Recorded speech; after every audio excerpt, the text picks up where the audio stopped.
podcast is intended for mature audiences.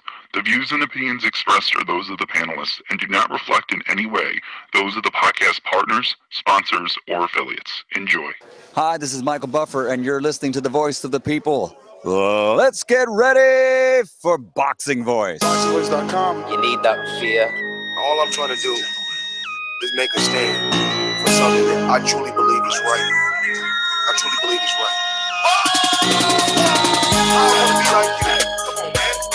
I'm the face of boxing. I'm the cash cow. I hold the record for pay-per-view. Hey. My job. I know my job. I know my situation. I want to fight. That's Nazi production. But it's going to be very difficult for both of us. Boxingvoice.com. Welcome back, ladies and gentlemen, to another edition of the Boxing Voice #TBV podcast. We are back. It's Sunday. It's Crow Day, and there is so much to talk about. Man, I'm kind of excited, guys. We had a pretty good weekend of boxing. Probably not what we expected, right? I mean, if you're a hardcore, you know these guys. If you're a casual, you probably missed these fights. So we're going to do our due diligence to let you know what it is you missed, because there was some action-packed fights. We had Julian J-Rock Williams get back in the, win column. This is now his second win after his loss to Jamal Charlo, so I want to definitely discuss that. We got Deontay Wilder and Luis Ortiz again making headlines. It's possible we'll get that fight. Very excited for that. And, I know that my team is going to be excited to head on back to Wilder's camp. Aaron Cantu putting his name into the hat, Matt. He said, next Wilder camp, I'm in there. We got to talk about Anthony Joshua, the other heavyweight, right? The other King Kong of the division, so to speak. Definitely the cash cow and the Willy Wonka ticket for every other heavyweight. But I don't know. People are saying his social media has been hacked. I'm saying this is what should we call them? The bricks that they're laying for an easy fight. Maybe a U.S. introduction. Eddie Chambers has some sort of a U.S. name. He's fought on both U.S. and U.K. television. We'll see what's to come of that. Or was Anthony Joshua just hacked? I don't know.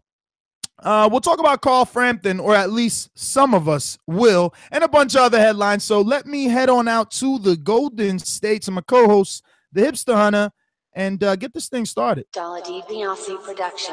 This is a beautiful performance against a very tough guy in Michael Johnson.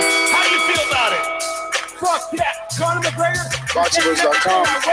You know me, Larry. From a wicked entrance, from a flip over the rope into a knockout. When the main thing is, I just hope the guy, I wish. Boxingvoice.com. Yes, the hipsters here, haters beware. TBV is back. It's been a while. So and we have Doomy here. I mean, that's always a rare occasion when Doomy's on. So I mean, congrats to him for showing up.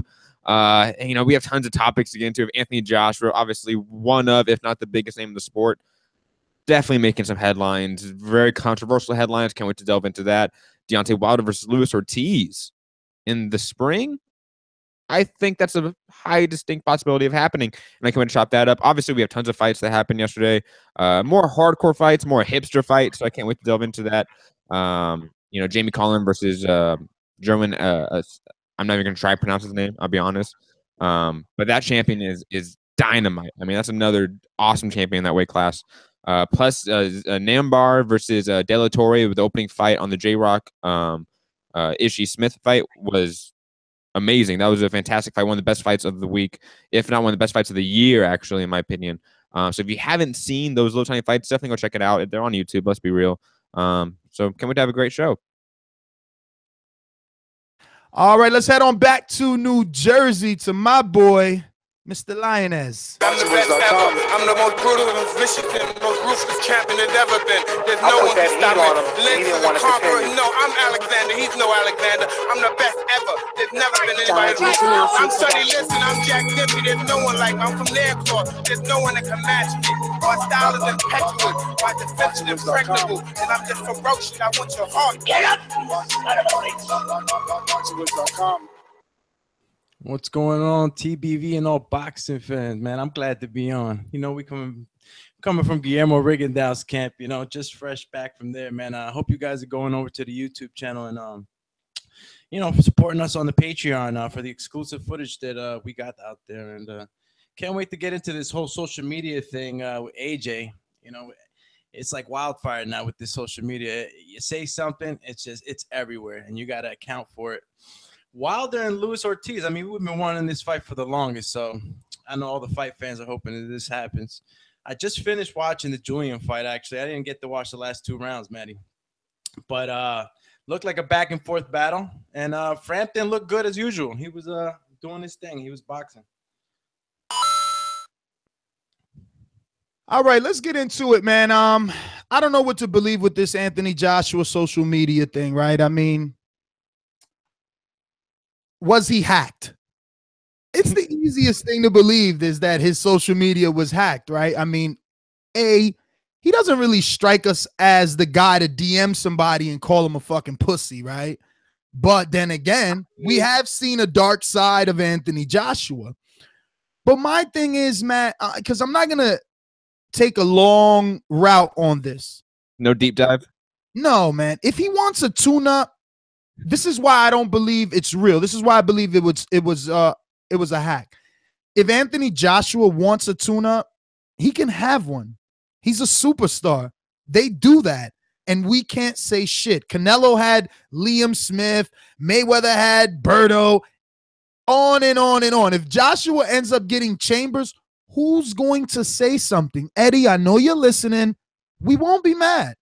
We won't. Look at his schedule. His schedule is what? Brazil, Molina, fucking Klitschko, and then Takam.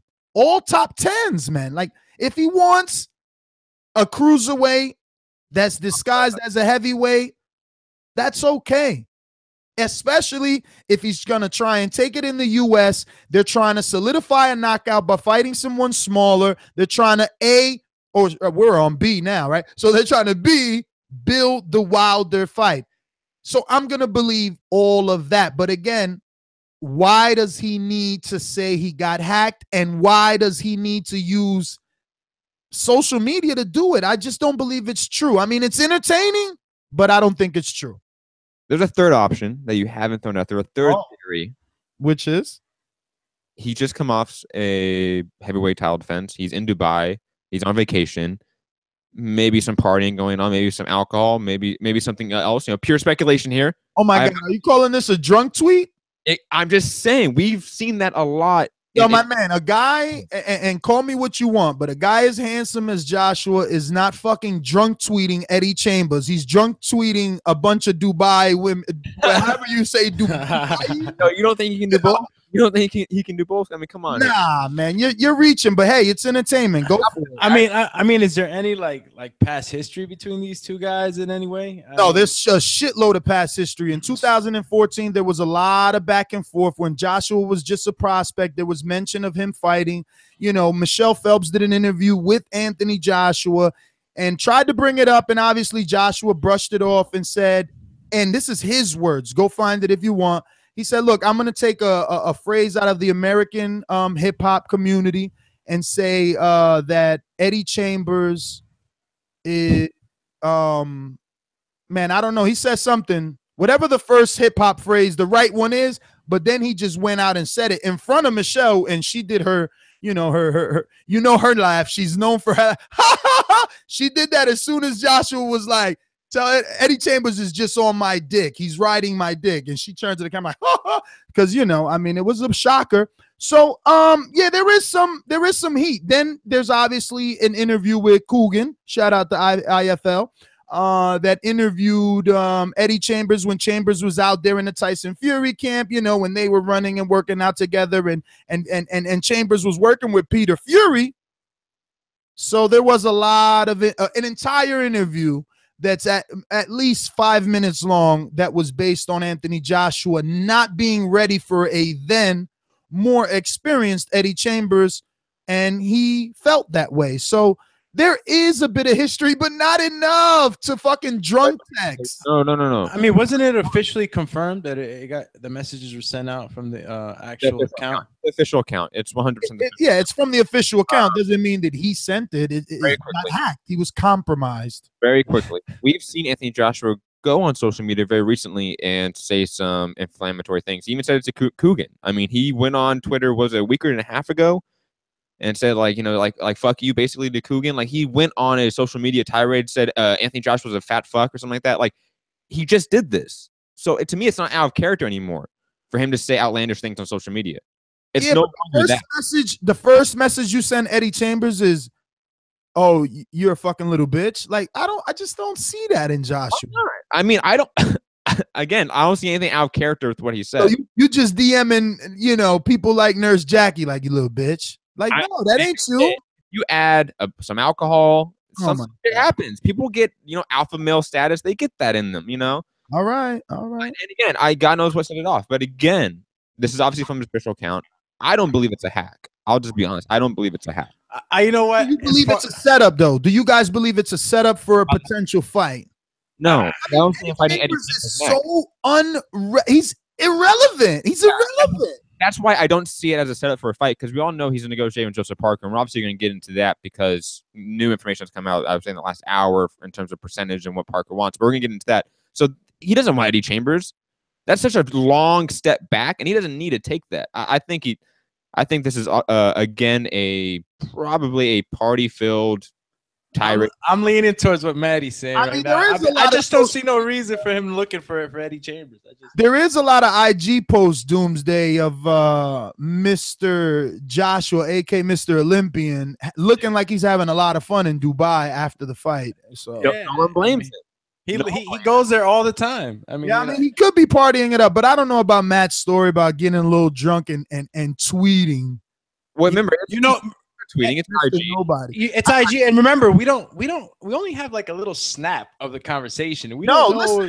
Listen, I called Eddie. Shout out to the biggest podcast in the world. I called Eddie, and he said to give him a reminder around 8. He doesn't know if he's going to be 100% available, which brings me to who we should have on the line. Matt, double check that none of the porters are on the line, just holding. I do not have any of the porters' numbers up here. All right, let me just make sure he's not. Oh, where should I be? Oh, hey, I'm listening. All right, so Ken, press 1. And, oh, there he is. He's the 330 right there at the bottom. Let's bring him right on.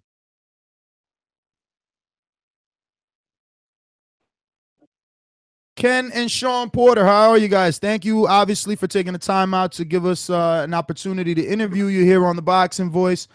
How are you guys doing this evening? I'm good. This is Ken Porter. You got me. Ken, what's up, brother? What's up? Happy to have you. Actually, you know, I wanted to talk to you specifically because we visited Keith, and he seems just as adamant as you guys about the rematch.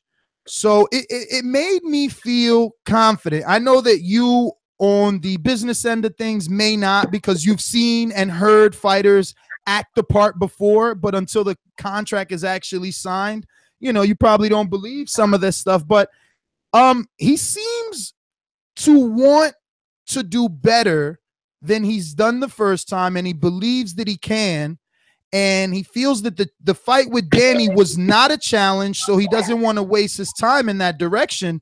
He really wants Porter again after obvious, you know, a tune-up. So he made it clear he's only having 2 fights next year. So I'm pretty confident it's going to be you guys. And I just wanted to get your immediate reaction to at least knowing that Keith seems to want this fight for the end of next year sometime. That's good news. That's good to hear. You know, I know Keith for a long time, so you know, I've never felt that Keith didn't want to fight us. You know, it had to be what was right for him and the right time. And you know, I think that, you know, everything that he's done this year, as far as, you know, he had to take time off for his injury, and then, you know, also got married. All those things had to come and be taken care of before he could, you know, make his decision about when he was going to fight. And it makes sense to take a fight with someone, you know, other than a top guy when you first come back. So that's good news. I'm glad to hear that. Hey, Ken, it's Matt. Good to have you back on the show. Obviously, Sean Porter said that he hurt his hand in his last fight against Adrian Granados. How's the hand? What's the status of the hand injury? He had a fracture in his hand. Initially, he did not tell me that he hurt it during the fight. And the bad part about that was, you know, after I figured out what Adrian's game plan was, I wanted Sean to use the left hand all night. That was the hand that was injured, 5th round going into the 6th. So I was imploring him in the 7th, 6th round, 7th round, 8th round, 9th round to use this left hand, and he didn't tell me what was going on with it. But when we got the glove off his hand and got to the back with the doctors, we thought it may be broken because it was swollen twice the size of the other hand. So we did get 3 different looks at it. Well, actually 4. The New York doctors, and then we got a doctor to look at it here and take x-rays in Vegas. After that, we flew over to see the Lakers doctor over there in LA, and that specialist over there looked at it, more x-rays. And then the last stop was the Cleveland Clinic for MRIs, and it came back that he has a fracture in his hand, but we don't think that that's going to be anything. They don't believe that's going to be anything extensive time off. You know, it could be anywhere between 3 to 6 months, but, you know, since Keith is preparing to fight someone else at this time, it's not a problem for us. We'll just work on our right hand, and when it's time, we'll be ready. Hey, Ken, Alex, you know, we were down there with Keith, and he mentioned to us, you know, jokingly, like, you know, how much more could you know, Sean change? No. Stop being modest. He said, what the fuck is Sean Porter gonna do? He already went hard. What is he gonna do? Go XXX hard or extra hard? No, XL large hard. Some shit like a shirt. You know how shirt sizes are? That's about what he said. Yeah. So what do you say? What do you say to the fans that are, you know, the ones that probably may not want to see the fight, and even to the fans that do want to see this fight again, that thought that it was entertaining? What kind of things, what kind of adjustments or changes, or what extra things does Sean Porter bring to this fight coming up now that he, you know, he has fought with Keith in the ring under the lights and kind of knows more about the field being in there with him? You know, as far as that type of thing is concerned, you know, as far as him saying what else could Sean do, well, you know, that remains to be seen on fight night. Like I said to the commentator who called the fight, I said, if I had been in Keith's corner and I had sent Keith after Sean, and Sean had out-jabbed Keith all night, and Sean out-fought Keith on the inside all night, there'd have been no question about who won the fight. So it just so happens that Sean did that to Keith, but didn't get the credit that he was due in that particular situation. So there is definitely more he can do. Keith's going to have to catch up with us in the jab department. I think we landed like 54-23 for him. And he's going to have to outfight us on the inside as well. But we're going to stick to his ass like glue. So if he's wondering about how much harder he can go, I'm quite sure he can go harder. And it was a life and death battle for Keith. He knows that, you know. But, you know, when you're a year after that fight, you can say whatever you want to say, and it can make you feel, you know, like, you know, you made it through it and you were successful. You got his hand raised, and, you know, it can bring on some visions that, you know, you did better than you actually did. But it was a life and death battle for him. He knows that.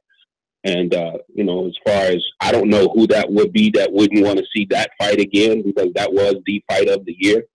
You haven't seen very many guys get in there and put it out on the line like those two guys did that night. So whatever the case may be, we just fought two guys to make sure that we're in position to fight him. So while he's, you know, chilling and while he's rehabbing, we're getting ready, and we'll be ready. Sean, excuse me. I said Sean. Ken, I wanted to ask you, obviously, you know, like we've been visiting Keith, like I said, and you know, he brought up, well, we all kind of brought up the Terrence Crawford scenario and him now being in the division or going to be in the division, and how much publicity he gets from HBO and Max Kellerman on SportsCenter. And Keith wasn't happy about that. He feels that there I guess, jumping the gun. He wants to see Terrence in with a true welterweight. And he did hint at a Sean Porter fight, but obviously not before because he wants it first. But he did hint at, you know, a Porter Crawford fight. He's like, I would like to see Crawford in with a guy like Porter because he's not a true welterweight. And he says, does anyone really believe Terrence Crawford can dominate 147 the way that he dominated 140 pounds? So I wanted your opinion on whether or not you feel Crawford can just hang per se in this division, or is he capable of dominating in this new division? I don't think anybody in this division is ready to, you know, give up what they've got going on. Sean isn't, Keith isn't, Danny isn't, Errol isn't. All of these guys are going to say, you know what, if you're coming up this way, you got to deal with me. So I don't think there's anybody that's already here at 147 already there that's not ready to take on that challenge. But from a business standpoint, and from the standpoint of these guys already putting in the work with each other, they want to, you know, prove that they are the best there. And I understand Keith's position. This guy, you know, Keith feels that he's proven that he's the best. And this guy shouldn't be allowed to just come in, walk in, and, you know, sit down to eat. For us, you know, we had to work to get to this point. We had to work to get back to Keith again. You know, I think that when Terrence does come in, he's going to be successful, but it's not going to be easy road to hoe for him. You know, give us an opportunity to you know, fight Keith Thurman. After that, you know, whoever's there, we're interested in all those fights, especially the, you know, Terrence Crawford fight, the Danny Garcia fight, the Errol Spence fight. All of these guys need to fight each other in order to be great. So he's not going to be able to walk in there and just dominate. These guys are going to take a step back. They're not going to do that. Hey, Ken, will Sean take a tune-up fight because of the fractured hand, or will he look to get the Keith Thurman fight immediately after the rehab? No, we've already done 2 fights. We fought a title eliminator with Berto. Then we just did another title eliminator, which should have just been the interim title, but we fought another title eliminator against Adrian Granados, and we fought him with one hand. So, no, I think he's paid his dues. He's put his work in, and he'll continue to put his work in, but he'll be waiting for Keith. So Ken, is it a thing that you and Sean will know in training during this particular time off while Keith is fighting and getting himself ready? You'll know whether or not that hand's 100% in training and in sparring. You don't need an actual fight to throw it with 10 ounces, 8 ounces, whatever it is that you guys use these days. Well, it's 47, so 8 ounces. Nah. What would you want to do? Take a fight and injured and say, oh, well, it wasn't 100%, so we got injured? No, you fight the fight that you want, and you give it everything you got. If your hand goes in that fight, it goes in that fight. If the hand doesn't go and you in the fight for the 10 rounds or the 12 rounds or however long it lasts, that's what you do. So no, you don't test it out in another fight. No. Well, Sean's your medal. That's exactly what Keith did coming out of the car accident. He went straight into a Sean Porter fight. Ken, obviously, Sean's car accident, man. Come on. You really think that was a car accident? Did you see our x-rays last week? Would you like me to send you our MRIs? We can send you all of that. That's not a problem. I can send you some of that stuff while we're on the phone right now. Keith was not in a car accident. You know, it's funny that you say he wasn't in a car because we didn't even ask him over this weekend that we were there, and he just brought it up. Like, yeah, man, I was in that accident, and see, it's different because when I was injured then, he's like, look, it's different. When I was injured then, I felt well enough to go straight into the Porter fight. I got to see if I'm injured now. He says, because he says in March, right? Because here's the thing. We have an amazing interview with him. It was like 4 hours long, right? So he says that in March, if his elbow feels good, he don't need a tune-up, and he'll get that Sean Porter fight.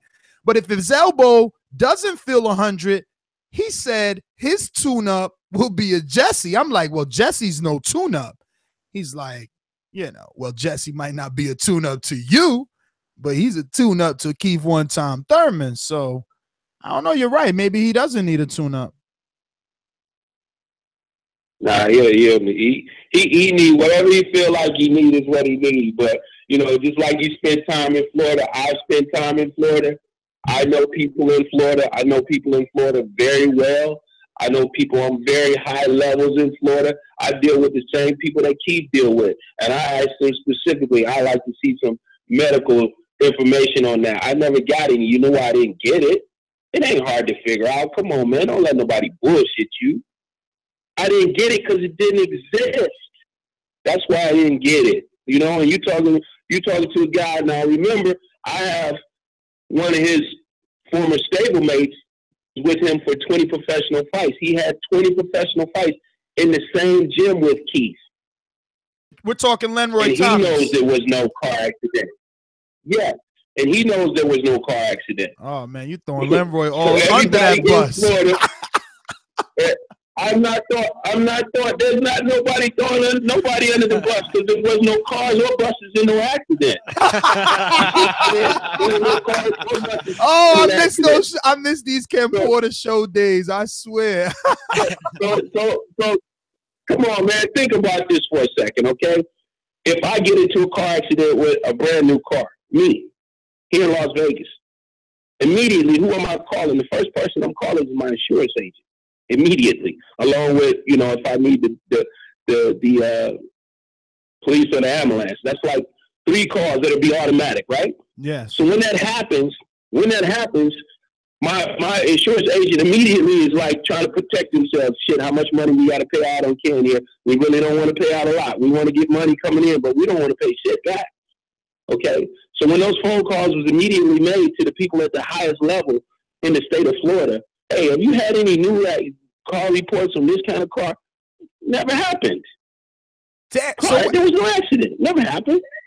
Ken, you know you saying right here live on the show that you start calling. Hey, you can check some other shit and find out where he was chilling at that weekend. It wasn't no car accident though. Believe that. Where was he chilling on the weekend? Where was he chilling? You would have to ask him that. You would have to ask him that. But remember, and you said, I don't throw nobody on the bus. Leroy know who he rolling with, who he decided to side with. He know I got his back, his front, his side, everything. No. So I ain't throwing nobody under no bus. Me and him walking together. As a matter of fact, we be getting on the plane this week. Him and I be going to Jamaica. Be his first time going to Jamaica to see his mom. He hasn't seen his mom in 20 years. Wow. When he was 11 years old. He's going to see his mom. You feel what I'm saying? I'm taking him to see his mom. So he know who's taking care of him, who's looking out for him. So that's why. Let me record all that. We gonna open up this Lenroy Thomas story right there, man. You know he got that big ass David Allen fight coming up, and I heard all the whispers, man. I hear all the people calling, trying to get a Lenroy Thomas fight, and I'm hearing you also have some good news to at least tell the people in reference to Lenroy and his future. So, I mean, I'm just saying I'm available. I'm totally available to go, you know, and just shadow you guys so that the people see, you know, that reunion. That's some good footage. Maybe Showtime will even use that in the future because, you know, he hasn't seen his mom. You want that on camera. I'm just saying from a publicity standpoint, you want that on camera for that big fight. Because I'm hearing something big might be coming. I'm just talking. I don't know anything more than what we're dealing with right now, which is first and foremost getting him back home. But he sent me a picture last night, and he said this is the last time I took a picture with my mom. And he was just a little boy, with in that picture, man. And it just blew me away when he first told me when we were in the UK together. When he told me he hadn't seen his mother in 20 years. And I said, all right, when we get back, we're going to see your mom. But he wouldn't allow me to buy him a ticket. He wanted to fight first and make some money and get his money together, and then he wanted to go. So, he fought, he won, and, we're getting ready to leave in a few days here. We headed over there, and, I don't know what to say as far as, somebody that's in that type of situation where you know, they had to leave their home, their country, and weren't allowed to go back because after he got here, the 911 situation happened, and he came here to get an education. If he had gone back, he'd been giving up his education because he may not have been allowed to come back into the United States. And that's why he's been here as many years as he has, pursuing, you know, an education, then, you know, also playing high school football, and then after that, getting into boxing and becoming a professional fighter hasn't allowed him the opportunity to go back home. But, you know, we're getting ready to go back. Actually, myself, Sean, my assistant trainer, Larry Wade, a couple of people I know out of New York, we're all jumping on flights this week, and we're all headed over there. We're going to have Mother's Day for him. That's amazing. That is. I spoke to him actually.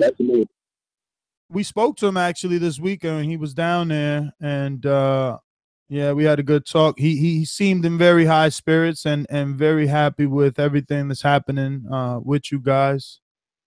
And you know, it's funny because before he had got to the gym, Keith was telling us how he feels that Lenroy has one of the fastest jabs in the heavyweight division, and he actually said it reminds him of the Muhammad Ali jab. So I don't know. What's your thoughts on Lenroy as a heavyweight, and what do you see in his future now?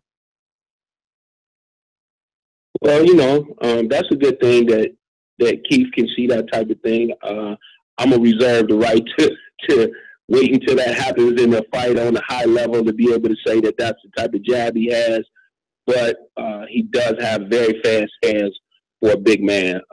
For me and my personal experiences, he's definitely one of the fastest big men that I've ever seen as far as his hands are concerned.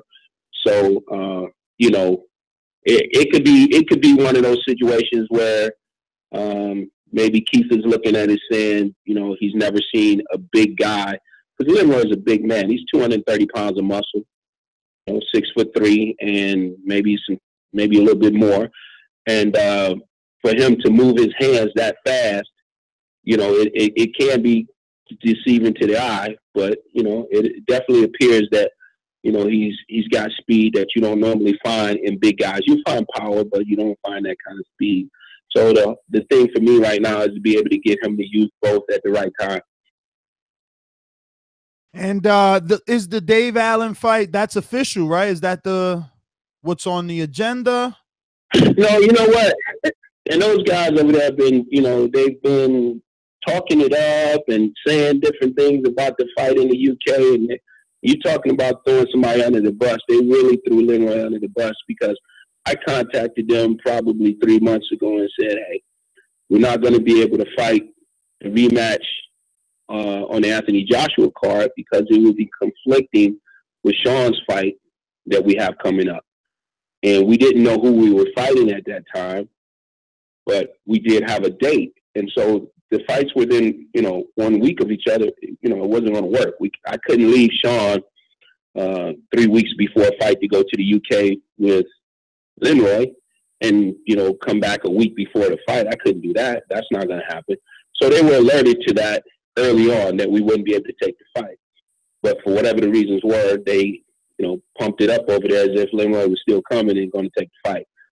And so now that, you know, that didn't happen, you know, everybody in the UK blamed Lenroy for not taking the fight. But everyone who was in position to, you know, put the right information out over there, they knew well in advance that he wasn't coming over.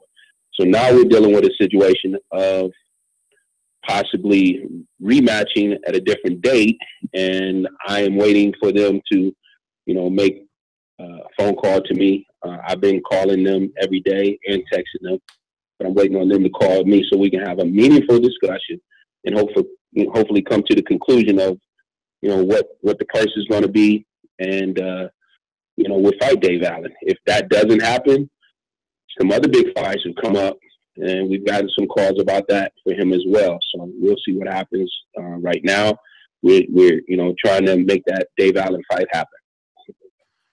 All right. Well, Ken, man, we don't want to take too much of your time. You've been on for about a half an hour, brother. Thank you as always. Enjoy Jamaica. You know, it's a great place. I'm sure you've been there.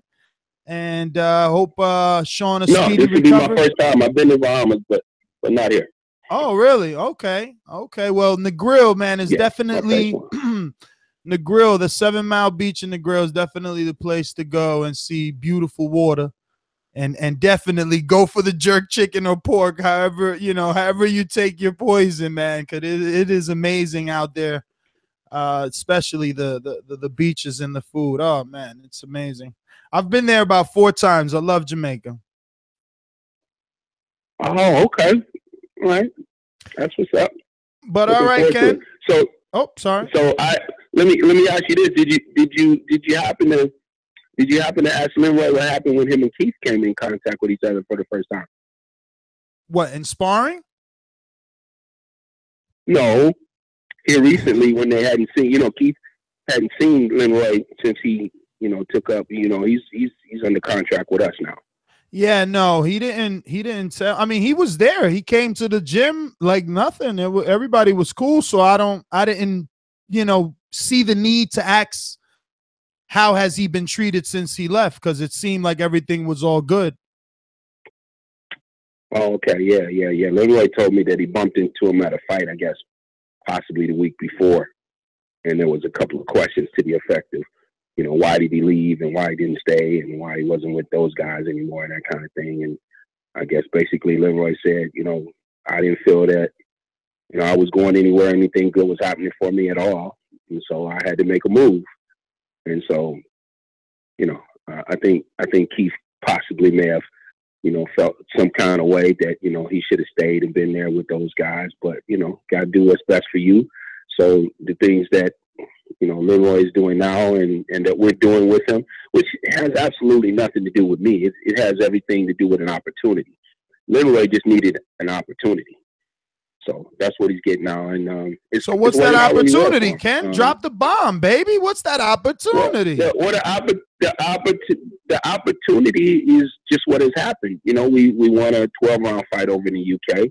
He turns right back around a few months later, and he's on the undercard of Sean's fight. He turns right back around here, possibly in the next 6 weeks or so, he's fighting again. So, that'll be, for him, those 3 fights in 1 year will be, Well, in this country?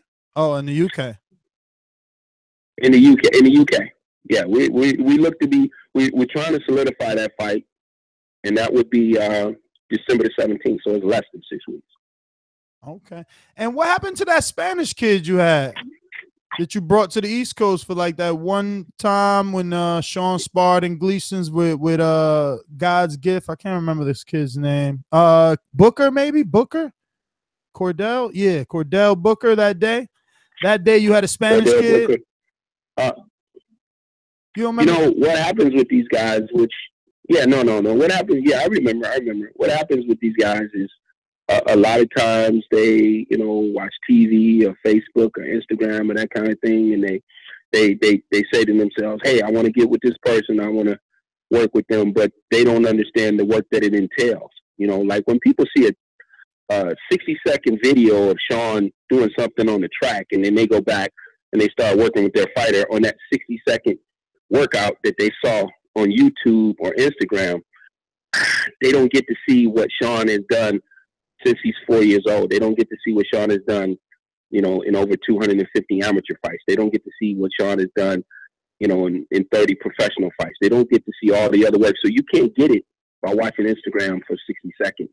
You just can't. So, I brought that kid in, trying to help him out a little bit. And, that workload immediately just kind of overtook him. And, he decided that, that wasn't what he wanted to do. He wanted to, try to make it another way. And, that's good too. That works, because that eliminates me having to, waste my time. But, people watch Instagram and Facebook.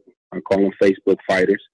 And they think that they can just do this, but you don't understand the workload that he's had or what it took to be able to do that movement that you're seeing for 60 seconds. He's been practicing that over 20 years of his life.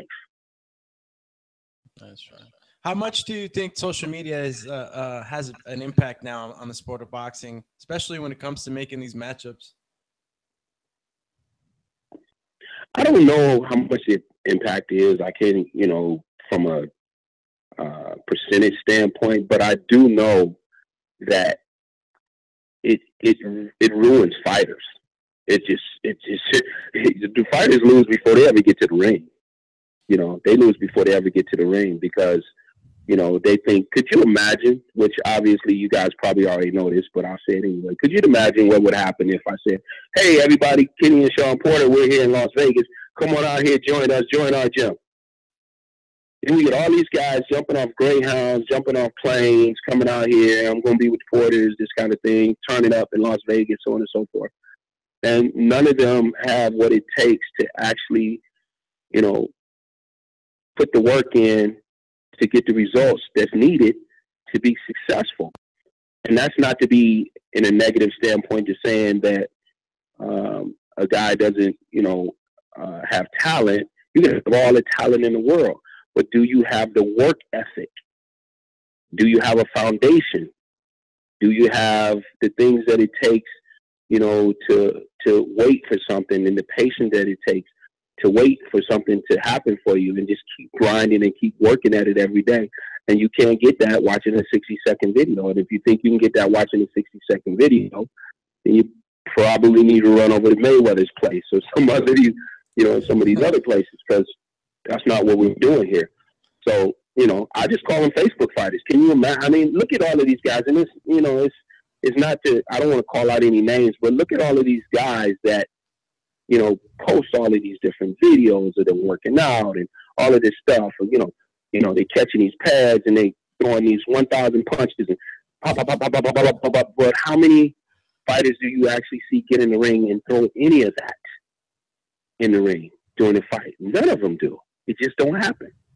You know what I mean? So it definitely ruins these guys to what they think they should be doing.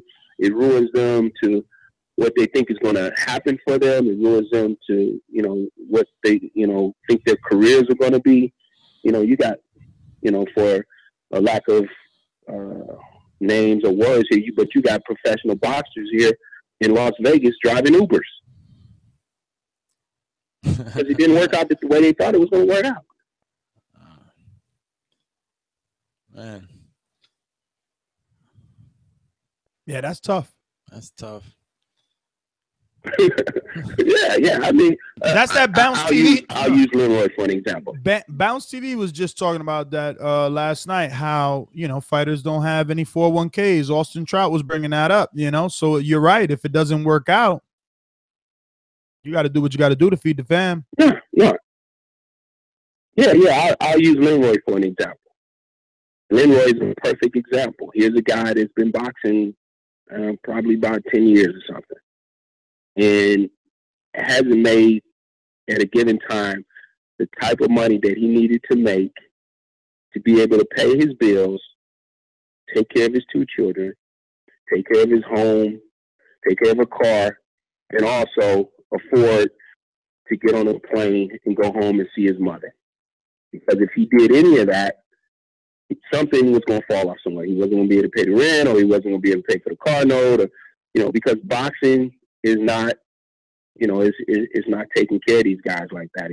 It's not as lucrative as these guys think it is when they get into it. And it's a long road for them to go to, and they got to make the right decisions in and outside of the ring in order to get to that money. So, that's the bottom line with this. I've been working on Sean's exit strategy for 3 years.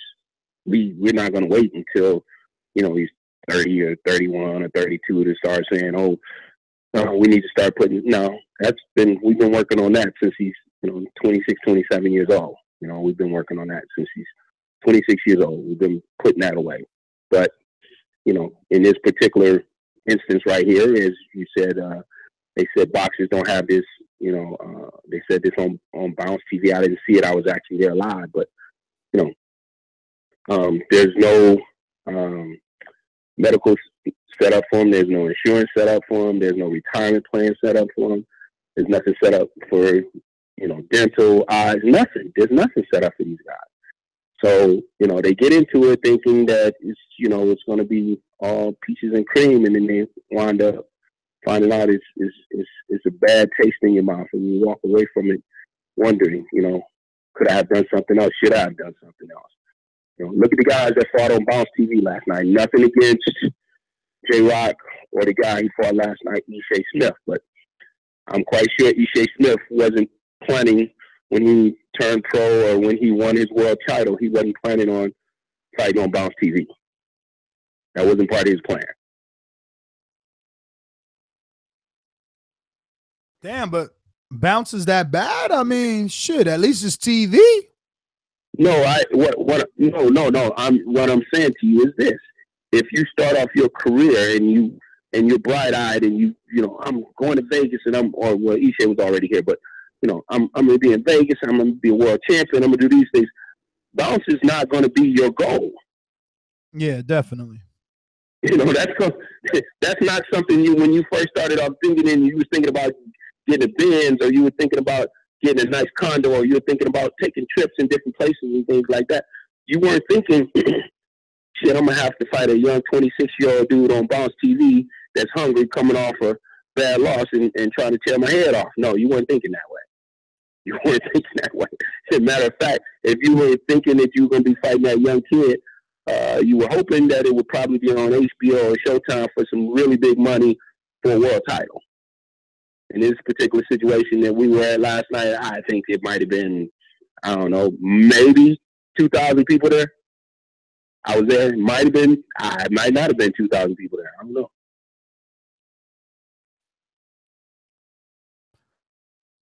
Yeah, I mean,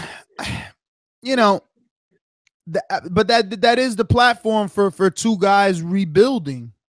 You can't expect big network television to pay for two guys to rebuild. No, that's not what I mean. What I'm saying is these guys think that they're going to be getting so much more than they actually. Oh yes. What they're dealing with and what they're going to be given.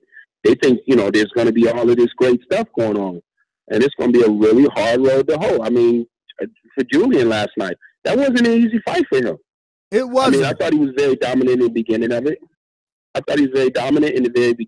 And he looked very sharp. But it wasn't tough. an easy way for him to go last night. No, it got tough. Ishe hit him with a few right hands you just seen those Jamal Charlo signs again when he got caught with some of those rights. He weathered the storm. Obviously, he kept his hands up well, but he still took him on the gloves. Like when you see a guy take a shot, you either want to see him, especially one that seems to affect him, you want to see him clinch or at least get away from the danger, not stand there and take some more shots in a high guard. But yeah, I mean, look, I think that he needs another Ishe Smith fight. That was a good fight for him. But he didn't win that fight, I guess, the way that I'm sure his team expected. Like he won every round, maybe, or maybe 8-4, but he had some moments in there that I'm sure they were fearful. I know I was fearful. I mean, he looks good, though. He's so good technically, especially on the inside. Nice short shots. He likes to catch and shoot. But I don't know. I mean, we got to see how he's going to keep taking these shots because Ishe's not known as a puncher. But, I mean, I heard Trout on the telecast also saying that, that Ishe does have deceptive power. And I've watched the fights with Ishe and, Jacobs and Ishe and Fernando Guerrero early on. I mean, it's not like Ishe's a walkover. He's a tough cookie. No one's ever stopped him, so it was a tough assignment, but you want to see a guy like Julian who had a lot of, high hopes and people were touting him, who then suffered that setback. You want to see him beat a guy like Ishe, I guess a little cleaner, right? Or am I reaching by asking for that? No, I'm in a total agreement with you on that. I really like what I saw out of him, but I've been in the gym with him before, so I even watched him in the amateurs. So I've seen him up close and personal. I've watched him, and he looked, I mean, as nice as you could look, as good as you could look in the beginning of the fight with his jab, his right hand, his left hook, his combinations, and his form, his speed, everything is there. It's all in place. It's that thing that you're talking about, as he starts to, maybe mid-rounds, as he starts to take a couple of shots here or there, there's the reaction that comes after that. There's a little bit of, concern there. But, I mean, everything else, technically, he was beautiful. I really was impressed with it. But I knew I would be, and I was, talking to somebody next to me, and the kid's got a beautiful jab, beautiful double jab. All of his straight punches are clean. Everything looks good. But as you said, there's that point where he gets caught a few times, and you start to wonder, what's going on here now? What's going to happen? So, that's the type of fight he needed. He needed that fight. He needs, some others, to be able to solidify himself and get himself back in that position to fight for the world championship, which I think he'll be able to pull that off. I think he'll be able to get there, and depending upon who he's fighting. But the Charlos is a huge task for anybody that comes across those guys. Two kids right there that, again, I go way back with. I know those guys at 14 at Northern Michigan University. So, great fighters. Julian, I think, is a great fighter as well. But again, Charlo was able to win that fight, and you still have that residue when you take a loss like that, and you get hurt. You still have to climb back up, and you still see that, as you said, you can see that in the fight where you're kind of questioning, is this going to be that kind of situation again? But he made it through it, and he's got to get on, to the next one and do it again. Speaking of concerns, our topic today was obviously Wilder and Luis Ortiz. Seems to be, how they say, where there's smoke, there's fire. So it seems like this is going to be scheduled again. And, with Luis Ortiz and his consistent, Matt, help me word this properly here. What could we say? Because he keeps popping, but he also keeps beating it somehow, in the sense that they don't do shit. He's had numerous positive substances. Yeah, he's tested positive quite a few times for some banned substances. So any concern in Wilder getting in there with a guy that's popped twice now, just to prove to the world that he is that he's fought someone because Wilder's thing is the public doesn't give him any credit, and he wants to prove himself. In every interview you see him, I just want to prove myself. And everyone feels Luis Ortiz is that guy. And in my opinion, until Wilder beats him, then all the haters are just going to say Luis Ortiz was old. But what's your opinion of that subject? Well, me personally, if I was involved with the situation, I wouldn't even revisit it again. 2 times is too many. I wouldn't revisit it again. But I understand his position somewhat, but there's definitely bigger fish out there to fry that, should be able to pass that test. If we can't, we can't even get to the point, get to fight night, and this continues to happen, then, I wouldn't want to be in that situation again. Me in particular, my fight has been drug testing for many years, but, here recently, in the last 2 by the WBC, he's received random tests, and it could be on a Sunday when he's on his way to church, or it could be on a Friday night when he's on his way to the movies. And so the drug testers have actually gone to the movies with him and sat and watched the movie, because you can't leave out of their sight once they arrive. And they've actually gone to church with him. Again, you can't leave out of their sight once they arrive. So if that's the case, and it's random, and the guy has failed twice, there's a good chance, a very good likelihood, that if they're randomly popping up on him again, he could fail again. So, I wouldn't want to do it myself. And what about the Wilder-Joshua fight itself? Like, outside of Ortiz, he's been obviously adamant about wanting to fight Joshua. He says Eddie Hearn and Joshua are ducking and dodging. He had Shelly Finkel, Eddie Hearn, and Tyson Fury on this show a couple Sundays ago, clearing a lot of things up because, Eddie Hearn has made his own statements in the media. But Wilder seems like he wants Joshua now. What's your thoughts on that, and how do you see that fight actually playing out? It's a great fight for him. It's a great fight for boxing. I think, definitely two contrasting styles. And I see Wilder winning that one by, a knockout. He is not a guy that is going to do the things that you expect, from a heavyweight, to be more technical, setting up things. He's a guy that's just going to really go in there and look for his knockout every time. And, 99% of the time, he's getting those knockouts. The other kid, on the other hand, Joshua, which I was at the World Championships with him in 2012. We were in Azerbaijan. I actually sat and had lunch with this kid like 2 or 3 times that week. And I watched him every day. He's a young kid going there and beat all of these guys and get to the championship, which he lost the gold medal. He received the silver. He lost the gold medal to a guy from Azerbaijan, no less. So you go figure that part out. But, I had an opportunity to see him and watch him as a professional, moving from the amateurs, actually being there, and then watch him as a professional develop to where he's at. And that fight that he had with the Klitschko was a great fight, on both sides, on both guys, behalf. It was a great fight. I think if that had been Klitschko, 5 years sooner, something like that, Klitschko would have been able to pull that off. But, Joshua is a much more technical fighter than Mr. Wilder, and so that's going to be the contrast of the styles, and the styles are what makes the fight. So that's the fight that I would really like to see, and I see Joshua losing, or I see Wilder winning by knockout. Now, you know a lot about business. Me and my team were in Alabama, and Wilder tells us that the fight will do more than 2 million pay-per-views right now, and his reason is because we're heavyweights.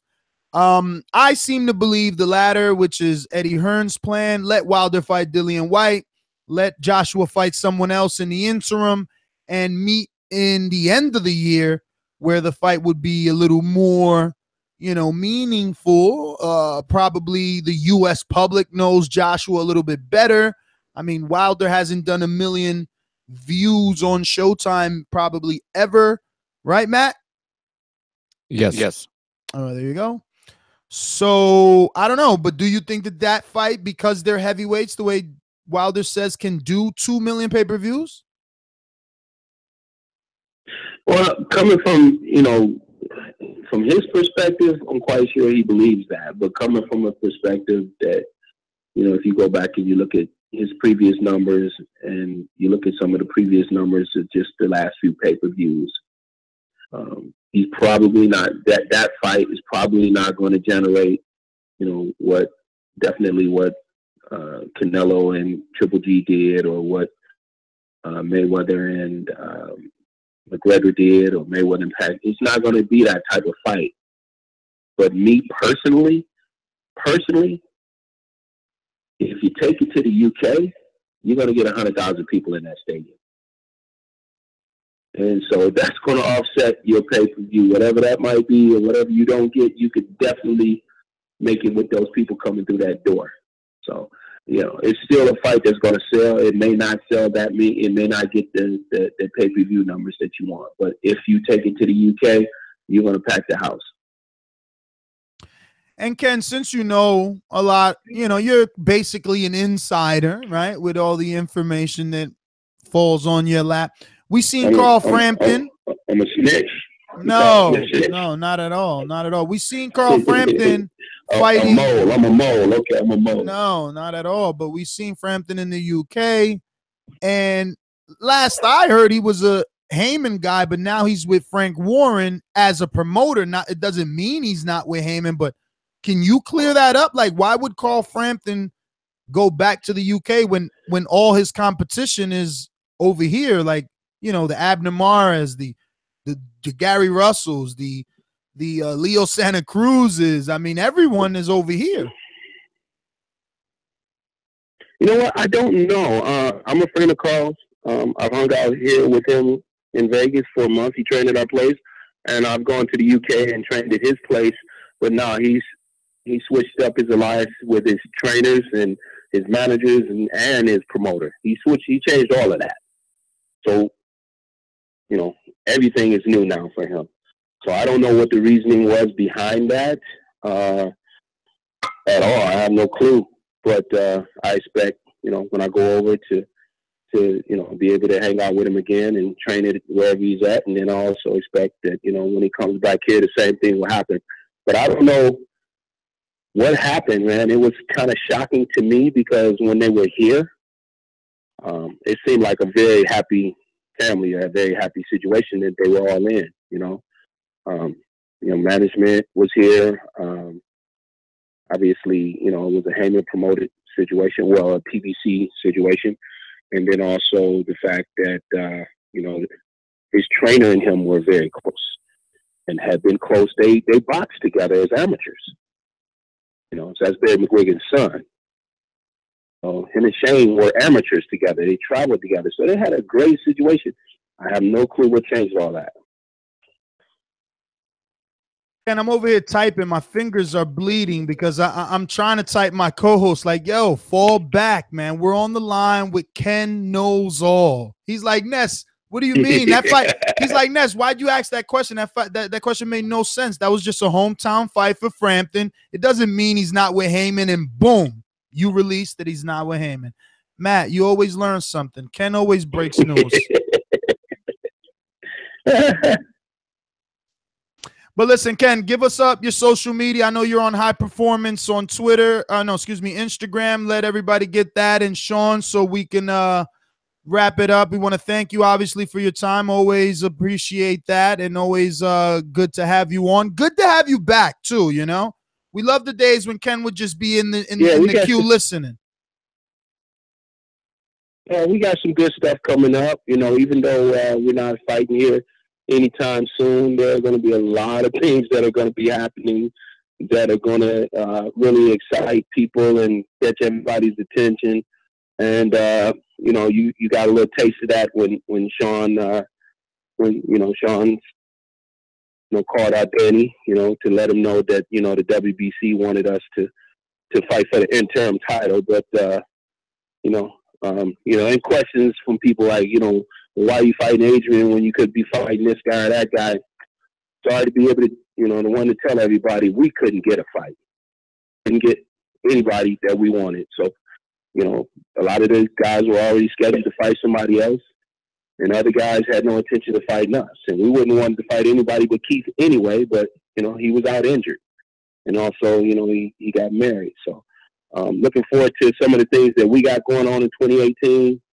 Some big stuff coming up, and I'd like to have you guys be a part of that as well. So I'll stay in touch with you so we can release some of that stuff together. You can find us, me personally, Porter High Performance. That's Porter, Porter, High, HY Performance on Instagram.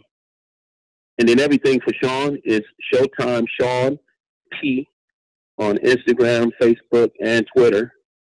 And, you know, we look forward to 2018. It's going to be a big year. All right, Ken. Well, thank you so much. Yeah, man, I can't wait for 2018, to be honest with you, Matt, because, I mean, 17 has they say you reap what you sow, so 17 has reaped so much. So we're going to be sowing a whole lot in 2018. There you have it, ladies and gentlemen. Ken Porter, the trainer of Showtime, Sean Porter, and now the new trainer of Lenroy Thomas, which he took Lenroy over to the UK and got that big win over Dave Allen, which is really pumped up Lenroy. I mean, and I mean in popularity. You do a video with Lenroy now, and he's doing good numbers, bro. So shout out to him. Like Ken said, you know, he hasn't really had the opportunity to you know, live that lifestyle, and he got his win. And I know there's a lot coming. I wish he would have given us a little bit more, but I know there's a lot coming. You know, I'll go ahead and say that you know, I heard rumors of a Daniel Dubois fight, and that immediately was like, whoa, really? Because that kid, you know, seems to be like the new boogeyman, but you know, it's hard to believe what you can believe from the UK, you know. But good to get his thoughts on Julian Williams.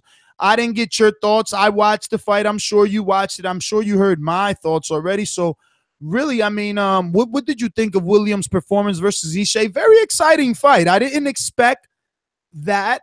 Not that I didn't expect a bad fight. It's not like I expected a snooze fest, right? But I didn't expect it to be like that. It was like boom, boom, boom, boom. One guy, boom, boom, boom, boom. The other guy, it was just like punches. You know, Ishe was letting loose with the combinations, but he was really Doomsday. You know what I mean? Very wide out there, right?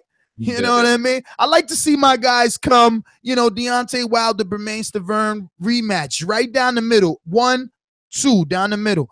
Ishe was very wide, and you can see fucking Julian just catching him, boom, and hitting him with that left hook. He really stunned him a lot. But like I already said to Ken, I'll just refresh you so then you can take off, and obviously Doomsday could give his part. No tennis. I didn't like the way that he took the shots. You know, he looked like a guy that was hurt. And maybe Ishe has that power. And when Breadman, you hear this, I'm not saying, oh, I didn't like it, so he did it wrong or he could do better. No, I'm just saying, obviously, you want to see a guy take the shot and be like, damn, he ate that shit, opposed to him take it and then feeling like, oh, I'm buzzed, asserting himself, getting more tight, and letting someone wail on him. You know, that's not what I want to see. But he won the fight, and he looked good when he did look very good, right? I mean, inside work, right? I mean, Ness. Who next? Take a breath, Ness. Take a breath. Tennis. Play some tennis here. They're getting at me. Mr. Shakespeare over here ranting about. It's okay, man. Relax. A couple quick points. Obviously, we just had Ken Porter on talking about the Porter camp. You want to hear the Thurman camp and what they had to say about all of this and what's next for the division? Go to patreon.com/Thaboxingvoice. 3-hour interview with Keith Thurman. Just fantastic. Tons of stuff. And we released a little bit of it, but there's still Matt did that. Matt did that. He was not supposed to, because over and over we said out here like, yo, we got a surprise for our patrons. Surprise for our patron. Surprise for our patron. And Matt was like, yo. Hold on. Time out. Let me finish the plug, Ness. If you want to hear Keith Thurman's thoughts on Earl Spence, Jeff Horn, Terrence Crawford, Sean Porter, and Danny Garcia. Jesse Vargas, Vargas, all of which is not on the YouTube yet, by the way. And it won't be. That will stay behind Patreon. You have to go to patreon.com/Thaboxingvoice to see the rest of the interview and to see. I'm just going to say his thoughts on Vargas. Shocking. And another quick point before I break down J-Rock, Ishe Smith. We skipped sort of the Deontay Wilder, Luis Ortiz topics. Me and Ken talked about it. You guys were busy. Ken was being my co-host while you guys were busy. Yeah, they slightly touched on it. Well, I think we should come back to it because you know how I'm going to chop up the show going forward. You know, the Ken interview is going to be separate. But anyways, digressing. J-Rock, Ishe Smith. I thought it was a fight of J-Rock looked really good in the first 3 to 4 rounds. He looked like he was on point. He was the faster guy. He was hitting harder. He was more accurate. He was more technically sound. Everything was better. And then the body work of Ishe Smith started piling up. Ishe Smith stayed in there. He kept being the dog.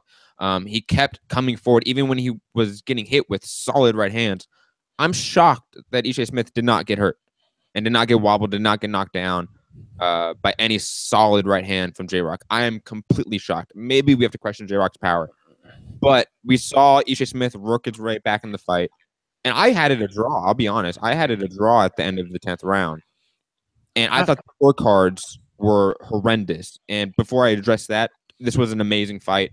I think anyone that's a boxing fan should watch this if you haven't seen it. It was one of the best fights of the year, to be honest. I thought it was a fantastic example of how you should not count out anyone.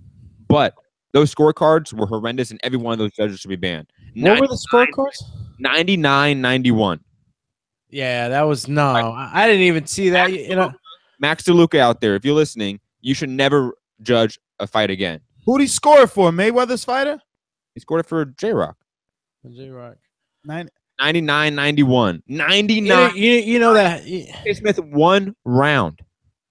That is downright disrespectful. No, I mean, look, I'm not gonna justify the scorecard, but Ishe's work is like he was look wide, man. It's wide. It was wide on the outside. A lot of it's on the gloves. Like he did some good body work, but like, yo, I've been following Ishe all his career, and he's notorious for feeling like he didn't get his just due or his credit, you know. But he's not doing enough. In this one, he let it all out. He really tried. From the beginning of the rounds. Every round, and he threw as many combinations as he could. But J-Rock was amazing. That 10th round was one of the best rounds. I didn't even get to see that last one. And Judge cleaner. No, the cleaner work, man. They like cleaner work. The right man won. Absolutely. And this is even the same topic for Carl Frampton, Horacio Garcia, because that fight's very similar, where both were chess matches, man. The scorecard was very off from how close the fight was, even though the right man won. But still, you can't excuse these scorecards. But again, this was a great fight. I really don't want to put a damper on it because these guys went to war. That 10th round was one of the best rounds of the year, hands down. I was highly impressed with just the resiliency of both guys because they were landing hard shots. And again, I think just the body work of Ishe Smith was just what kept him in the fight. It slowed down J-Rock enough to where Ishe Smith could come back and steal some rounds. Julian needs to listen to his corner more. I mean, Breadman could be heard in my living room, and I was watching it in my bedroom, all right? Telling him, get back on the jab, Jewel. Get back on the jab. Look at his face. He red as hell. That jab is working. Get on the jab. But the fighter that he forgets it. I mean, I understand. I mean, I don't even know if it's to forget it because from being in the ring, I think it's more about fucking fatigue. Your shoulder starts to burn from throwing that punch so much. You just can't, no matter how much your coach is telling you. But I'm a fucking nobody. We're talking about a guy that is doing this for a living. His shoulder shouldn't be burning. And when his trainers tell him to jab, he should be jabbing. But again, he's rebuilding. And he did good. Because, you know, we touted Julian highly, right? We thought he was that dude. Like, he was coming for Trout. He was coming for Jamal. And it's like, oh, they don't want to give him a shot. He's running through the other dudes that he's supposed to run through. So I have him still ranked highly because I consider Jamal a great fighter, right? So it's like, yo, you lost to Jamal. It doesn't make you a bum. You're still as good as I thought you were, so show me. So I just thought he would beat Ishe better, but it's Ishe, right? Like no one's ever beaten him very clean, like not even Jacobs, right? No one's done it. He's a spoiler. He's always been that guy. Yeah. He looked bad. I guess here's where you'll cut it unless you have something. No, it seemed like Alex was about to say something. I mean, you also look like you had some brownies. You all right over there, B? Yeah, no, I'm all right, bro. Basically the you guys said most of the things that I was gonna say. It was a back and forth thing. What I saw from Julian is that he kept it a lot tighter. For real, I'm going for the juggler on this one, man. He went, I'm going for the juggler on this one. On you too. Yo, did you feel like Ken Porter was talking about Alex Doomsday Lainez when he was like, these Facebook fighters? Not even because I'm an amateur. Hold on, Al. I'm an amateur. You know what I'm saying? I mean, Al. Nestor talks at both of us this entire show. I mean, I'm just saying. It's all right. I got an opponent still. So. Matt, what shot I took at you? I ain't even say nothing about your little beanie. Now he's ready to go, man. We gotta just watch it out. Nestor has a sativa on him. He's good to go. He's yo, Ken brushed me off too. I want to come out to Vegas if they're gonna be training Lenroy out there, yo. Vegas is all of a sudden a live commodity for me now that it's like recreational. It's like it makes everything okay, you know what I'm saying? I can make the drive. That's easy. Oh, look at him just saying he's ready to be down. That's what I'm talking about. Teamwork, baby. Teamwork. Yo, Al, wake up. I'm here with you, bro. Why are you telling me to wake up? Because I can't see your fucking eyes. That's why. Oh, yeah? I'm joking. I'm chinky to begin with. I'm chinky to begin with. Yo, so what's the did I miss anything on this Deontay Wilder news? Because Matt, you feel like you need to go back over this? Yes, I do. 'Cause Ortiz? talk about it. I mean, we talked about AJ and the social media thing, so we don't need to discuss that again. But we didn't really delve into this. And let's be honest, WBC. Why? Hold on. WBC says there's no suspension. His ranking is still there. Deontay Wilder has come out and said he will fight Luis Ortiz. He has said that in the past few weeks that he will fight him again. I'm just thinking, do they run it back? Do we get this fight in the spring? We don't get a Dillian White fight. We don't get. Do they want to go through that again? That's what Sean. That's what Sean and Nestor talking about. But you guys, excuse me, Ken and you know Wilder better than anyone here and probably listening. Let's be honest. You know Wilder better than anyone. Does he have that chip on his shoulder where he's like, I need that fight. I need to beat him. You were in camp with me. He said he still would fight him. When the camera's off, he said, I would still fight him, bro. I just want to prove myself. So I believe that yes, he will still fight him. But I would say that I would hope that his team would look at it from a business standpoint and not just another machismo thing. Remember, the last one, God helped him. He might not see it that way, but he is religious, and hopefully when he listens on his run, which he doesn't run, so his game's in the gym, playing ball while he's listening. I don't know, whenever the fuck he listens, right? But yo, he was paying $600,000. I don't know if Lewis got to keep that or that money goes back because he tested positive. I would hope that you get a refund check. I don't know about refund check, man. Hope you get that. Yo, B, if I give you $600K to step aside and the dude I was fighting pops, the man got to give me that money. Maybe there was some type of clause where I don't know the contract. Contract could be. It had to be an escrow, bro. Like, yo, think of it like buying a house. Ain't nobody stupid. You ain't just putting hundreds of thousands out there. Like, yo, hey, here's your money. Nah, it's an escrow, man. It's an escrow. I want to believe they're that intelligent. So all I'm saying is he was already trying to go above and beyond and prove to us how big and bad he was, and it was going to cost him $600. Like, man, fuck all that shit. Fight Dillian White for that $7 million, you know what I mean? But if he takes Luis Ortiz, sign me up. You know, I'm going to watch it and I'm going to go to the camp. So just let me know when so I can buy my flight early because I'm ready for camp life. Deontay Wilder versus Luis Ortiz or camp life. I really want camp life Deontay Wilder versus Dillian White. I'm just being honest.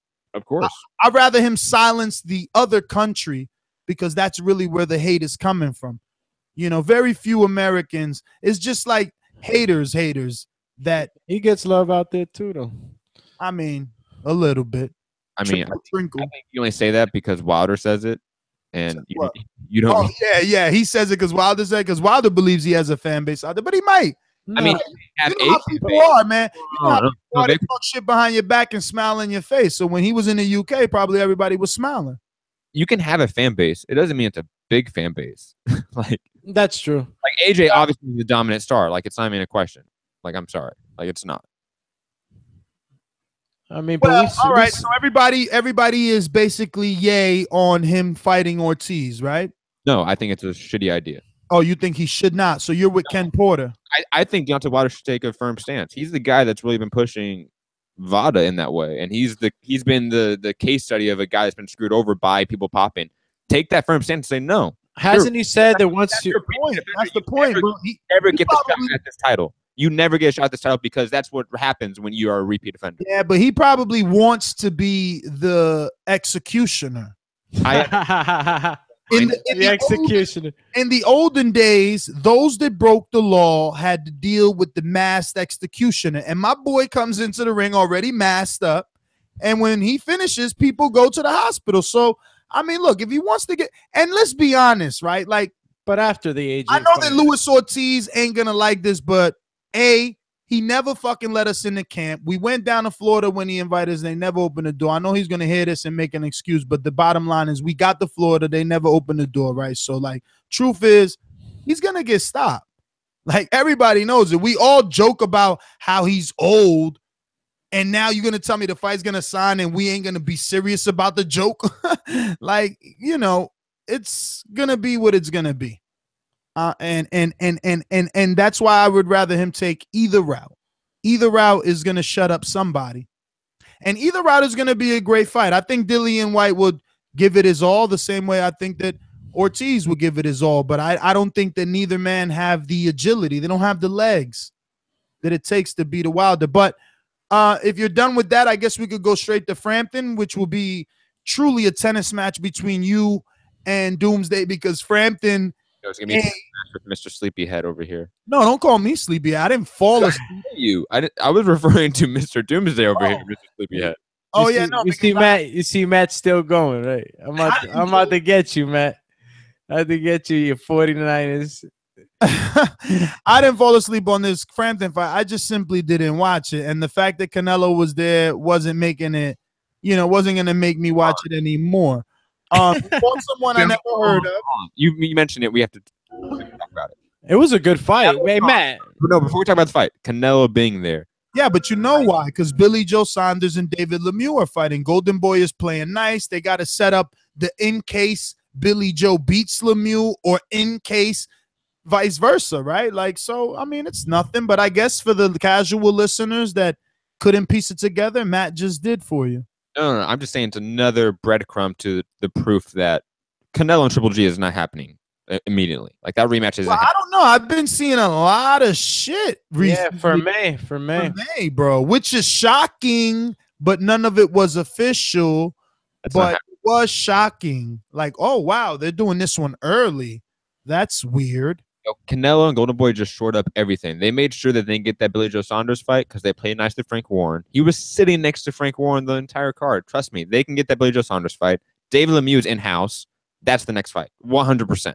I am firmly entrenched in this theory. We were here. Listen, we were here before. And let me tell you some, I don't know. Wait a minute. We were here before. And I want to believe that even a person like yourself felt more confident that Billy Joe and Canelo were going to fight in the past when Canelo moved up and got approval from the WBO to be the mandatory for Billy Joe.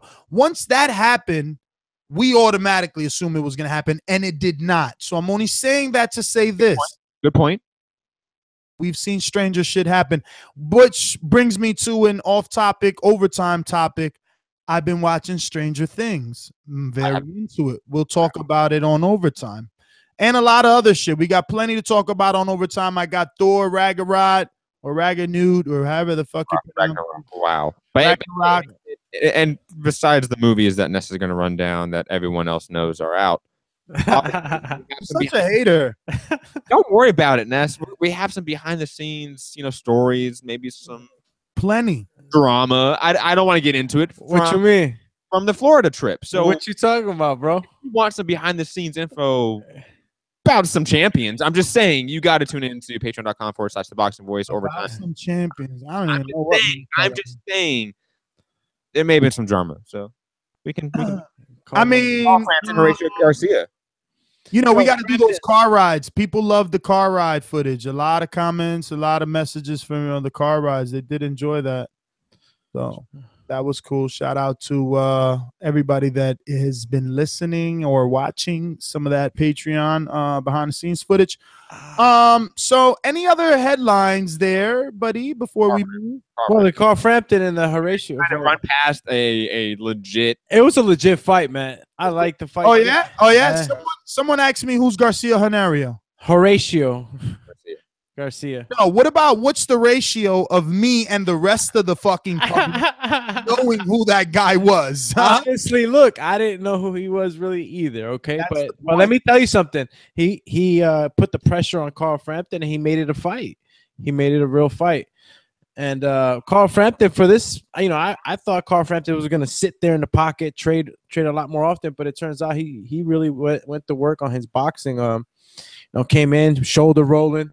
He was showing good boxing, good movement, but sometimes at times Horatio just seemed like to overwhelm him. Kept him on the ropes, went to the body. So it was good fight. I think all the fans enjoyed it. Horacio Garcia fought Joseph Diaz, by the way, I think about a year ago. Which Diaz? Tell me the Olympian, please. Jojo Diaz. The Olympian? Yeah. Oh my God! So the Olympian starched him and starched him. Yeah, because Joseph is undefeated.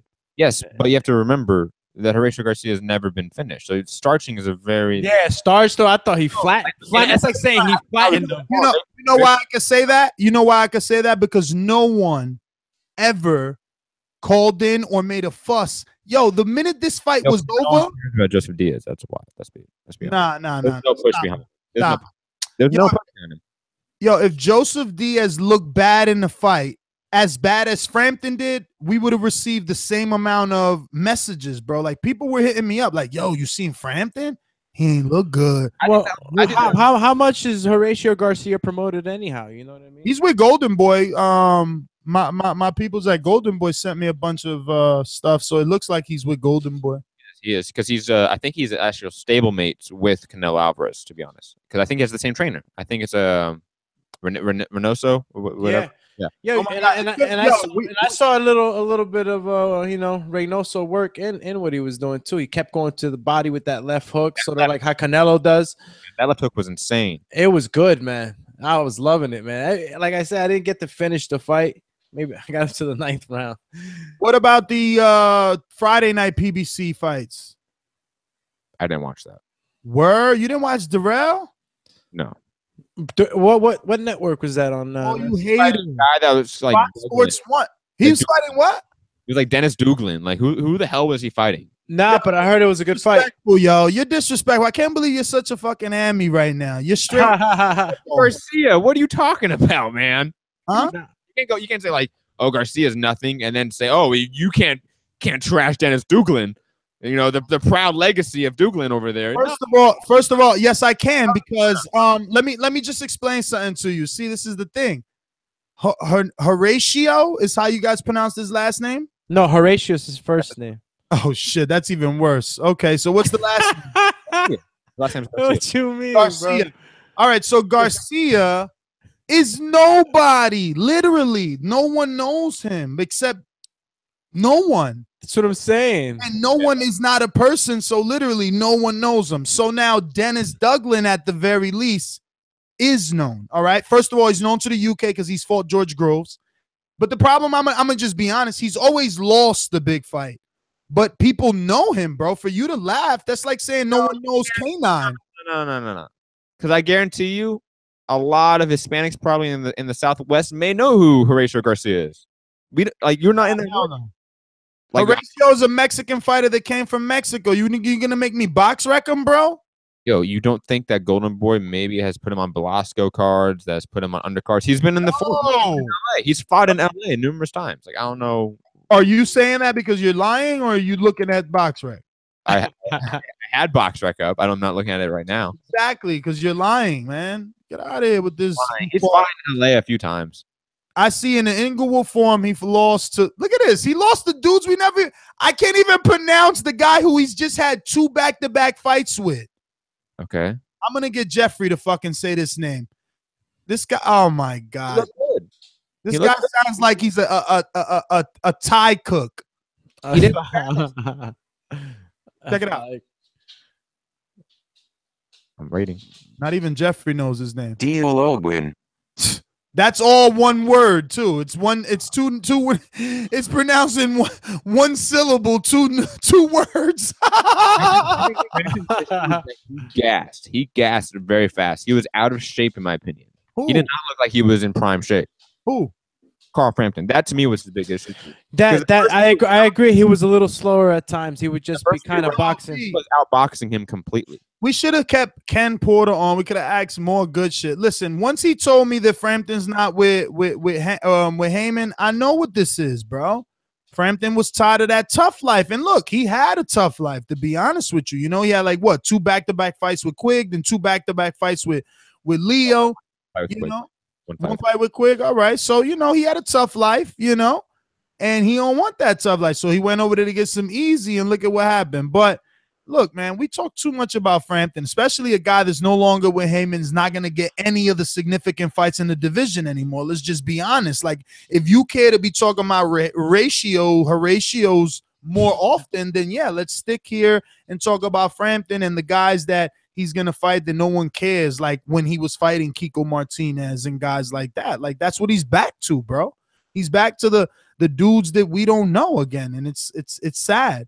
But I get it. You know, there's no shelf life on the tough route. You know, what Ken said is true. You got to have someone in your corner, you know, banging for you. I have no clue what that is, Matt, if you want to step in. Can you give Jeffrey a call and see if he can pronounce that name? That's Jerwin Ancajas. Ancajas. Thank you. The Honduran on the show has helped out. Let's see if Jeffrey says that's right. Jerwin Ancajas. Yes, Ancajas. Because he had a great performance against Jamie Conlan last night on the Carl Frampton Horacio Garcia event. You know, put him out with body shots. He knocked him down numerous times with body shots. It was just a beating. Definitely, if you haven't seen that fight, go check it out. Jerwin and whatever his name is versus Jamie Conlan. Definitely go check it out. It's a hipster fight. But yeah, that's basically it. I mean, there's not a ton of headlines today. All I would say is go to patreon.com/theboxingvoice to see that Keith Thurman interview, because there are so many news headlines that can happen from that. And you just go pay $3 and you can go see it. It's easy. I was gonna release the Bob Arum one because you know, the fact that you know he really feels like the Rigo fight doesn't need any promotion. So I wanted to release it, but it's not even. I can't even release it, so it's kind of sucks. It's truly Patreon only. Well, I mean, you could put it on like a slideshow technically and make it a video. Yeah, right? that sounds like a lot of work. Yeah, I would have to re-download the MP3, then you know, open up a software. So very quickly, Tete, I forget his first name. Yeah. The guy that got the like fancy knockout, right? 11-second fastest knockout in championship history. So salute to him. I have no idea who he was fighting. I have no idea who he is. Punch. So salute to him. Yeah, but you don't even see a punch, so whatever. There's like a left hand or something, like a left hook. I don't know. Doesn't matter. Shout out to him. Good win. So, PBC, Fox Sports 1, I believe it was Friday, the Douglas Darrell card, and they had a couple of fights before this, and one of them was Remo something, bro. I can't even remember his name. Help me out here, producer. It was on that Friday card, right? Is that what you said? Yeah. And this is the second time he's been on PBC, and second time he's lost. Barry Hunter fighter. He just doesn't listen, though. You know, shout out to Robert Easter. They had Robert Easter commentating. I'm not feeling the new hairstyle, but I guess this is the new thing. Remo. Because I have the event list right here, the bout order. I don't see a Remo. Is that a nickname? No. I do not see that. How you spell it? There's the link if you want to see the bout order. I don't see a Remo. Yeah, let me check. But yeah, I don't see a Remo either. Yo, Doomy, tell Tiger to I know you got Tiger tap dancing. You got me thinking something's wrong on my end, bro. Yo, Tiger is tap dancing. Hold on, guys. Yo, there it is. Kareem Martin. I guess that's his name. Remo is Kareem Martin. He's dope. Yeah, he fought. Was it Ryan Carl? Was that the? Let me double check this. Ryan Carl. Yes. Dude, what's up with this kid, bro? He could have beat Carl, man, but yo, a guy, I mean, this kid, look, he's 9. You talking about Horatio? And 1, and he's got 3 knockouts. And he's in there swinging for the fences. I mean, I don't understand it. He was faster than Carl. You know, shout out to Carl, man. He continues to drive like fucking 2 hours to Ronnie Shields' gym. Even after suffering a loss, you know, he's still out there trying. And look, he put together a win based off really determination and will, because Remo is more skilled, but no power and fighting the wrong game plan. I'm shocked you guys didn't see that, man. And the Douglas fight, I had the same DVR issue. I don't know if it's a Fox Sports 1 thing. I didn't get to see the entire. To record like the extra 30 minutes after the broadcast ends. Yeah, I'm gonna have to, bro. I'm gonna have to. But even you haven't been rookie mistake, man. Well, you only need to on my cable box when you do an ESPN. But Fox Sports 1 is similar to an ESPN in the sense that they have sports before sports. So I guess I'm gonna have to start doing it there because with Showtime and HBO, when they say something starting at the time it's starting, that's when it starts. But live sporting events can always run over time. So you always set it for an extra 30 minutes. I do that for every sporting event I record. Yeah. Well, I mean, look, I have the rounds that I have of Darrell, and he looked good early on, but so did Douglas. Now the thing is, Douglas has those Atom boxing shoes too, man. I want to see those in person. Everybody's starting to wear those now. They look just like the Reeboks, like they have that emblem like the Reeboks, but they're not. Pretty cool. Shout out to his mom. His mom listens to the show a lot, and huge supporter. He did good work in the first couple of rounds. Like I said, though, I didn't get to finish seeing it, so I was kind of hoping you guys did, which sucks because he was landing some decent body shots on Darrell. And in the first round, Darrell really tried to get him out of there, and he weathered that storm, with just waist movement. He didn't really take any flush shots, and he seemed to get his composure. And the fight was getting better until my DVR stopped, man, which sucks. But neither one of you guys watched this one, huh? No, I was busy. I was at the hospital with my kid, remember? That's right. I forgot. Well, I mean, let's go back out to the phone lines because what are we going to do, right? That is the last bit of news. And there are no more headlines. So get a quick word. We'll be back after this show on TBV Overtime. So even after the phone calls are over, we're going to head back. Yo, you saw the Justice League movie? Hell yeah! Bro. I know you did. I'm talking about Maddie. Nah, Matt ain't do nothing. I was gonna go today, but I ended up canceling. Oh yeah, so call you both excuse faces. No, but yeah, I still do want to see it. I heard it sucked. Oh, whoa! I heard it sucked. You suck, bro. That's not true. I'm just saying I heard it sucked from a lot of people. Yeah, you didn't hear it from a reliable source. Well, what happened? Why? You think every movie's good? He's a comic book guy. No. Ness just has a very low bar for entertainment. There was a Comic-Con. It's just a great movie. They did well. Great. How's Poseidon? I want to watch it again. I'm waiting for my daughter to want to go so I can take her. It was dope. I mean, look, we'll talk about it on Overtime, right? That's what it's about. Peace. These calls are brought to you by El Camino Electrical Services, experts in electric vehicle charging stations. For consultations and turnkey installation, visit us at elcaminoelectralservices.com. We about to go out to Northern California and talk a little Gabriel Flores Jr. because, Alex Lemon was on hand, our Northern California correspondent. We should have went to him before the calls, but proper introductions. I won't deny it. Dollar D Beyonce production. Come with me. Hail Mary, run quick, see what we have here now. Boxingvoice.com.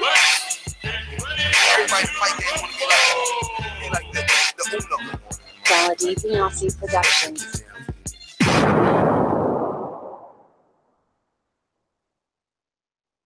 What's up, fellas? In the building, man. What's up, Alex? How you doing? What's going on, Ness, Matt, Alex, AR? It's going good over here, man. AR. Shout out to Boxing Voice. What's up, Matt? Yo, that was some great work over there. I saw you in with the Floreses. You were getting some pad work in there with them, man. Trying to get ready for Info Joe. I see you. Hey, I gotta fix the ugliness, man. I'm all hard in there, but I gotta get technical. I gotta get right. my one and only fight. I got to get that W. Hey, real quick, let me get to this, man. I got to get the shout out to the Boxing Voice, man. The best boxing podcast out. I mean, that's why I found you guys originally, 5 years ago, man. The best outlet. I mean, for the fighter updates and boxing, everything boxing related, man. So shout out to you guys, man. Ken Porter, Keith Thurman, Rigo, Gabriel Flores Jr., All Access. I mean, the Boxing Voice, man. It's the takeover for real. But Barrera, don't forget we dropped that Sullivan. Barrera, yeah, exactly. Almost forgot. Sullivan Barrera. I mean, the content just keeps coming. And so I was going to say about Gabriel Flores Jr., man, he improved 5-0. Another victory. His first main event. I was there. Reno, Nevada. It was a great turnout. Thanks to Terry and Tommy Lane for Let's Get It On Promotions. And, of course, Coach Flores and the whole team Flores for allowing me and the Boxing Voice, man, all that access. If you want to see it, go to the Boxing Voice on YouTube, man. See this young sensation that we're talking about, man. Like, subscribe, join us on Patreon for all the exclusive footage of Keith Thurman, One Time, Rigondeaux, and Little G. To go into his fight, man, what I'm talking about, he dominated in the fight. His power is real, the precision. And this kid's only 17 years old, man, and I'm telling you, the pure talent of maturity and composure. And that's what impresses me the most and why I'm following him so hard. But like I was telling Ness earlier, man, it's great to support somebody who really is great inside the ring, but also great outside the ring, man. I'll tell you a quick behind-the-scenes story, man. I brought my father-in-law, my family over there with me for the trip. And so we're sitting down. I'm sitting down there eating with the team Flores, man. And my father-in-law comes in, and that was the introduction right there. So I stood up and I said, "Hey, Coach, this is my father-in-law with my family right here." And let me tell you, Coach Flores, Little G, they immediately stood up and they gave my father-in-law the utmost respect and in the introduction, shaking his hand and everything. And that right there it just shows a lot, man. And so those are things that I'm talking about. Just to give you guys a little insight of what I'm talking about, how people are real outside the ring, man, outside. And that's very important. And so nothing but respect for them, nothing but respect for the Boxing Voice. And follow us, man. And you guys got any questions that I didn't touch on? Nah, man. Nah. Just announce his next fight, right? I got something, Ness. Yeah, exactly. I was just gonna say I got something. So all the Boxing Boys family, man, you guys are gonna be able to see Little G on February 3rd on the ESPN app. He's gonna be on the Gilberto Ramirez undercard, and you guys will be able to watch that his fight on the ESPN app, so you guys can see exactly what we've been talking about. February 3rd, Corpus Christi. Gabriel Flores Jr., Team Flores, G Squad. All right. Well, Alex, man, thanks for calling in. Yo, Matt. Corpus Christi. Remember when we had a correspondent there? Remember we had a correspondent there? Yo, Douglin is fucking digging in Darrell's ass, B. Oh, you watching the full fight now? Yeah. Well, I know it had to be stopped due to the was a headbutt. I know that there was a little bit of, not controversy about it, but it wasn't a clean stoppage. It wasn't clean. Douglin's a smaller fighter. Remember, he was at 54. Yeah, forever. Charlo stopped him at 54. Now he's all the way up here with Darrell and shit. Mm-hmm. Let's go out to New Jersey. My boy Amin. But I'm lost. Where's his intro? I mean, do you want to go to the ringer or go to Amin because you already said his name? Yeah, well, I already said his name. Just like the king is what I mean. The king is what I mean. My man, get a cup and put some change inside your hand. Now hold up. Let's make this official. Everybody that's agreed with it.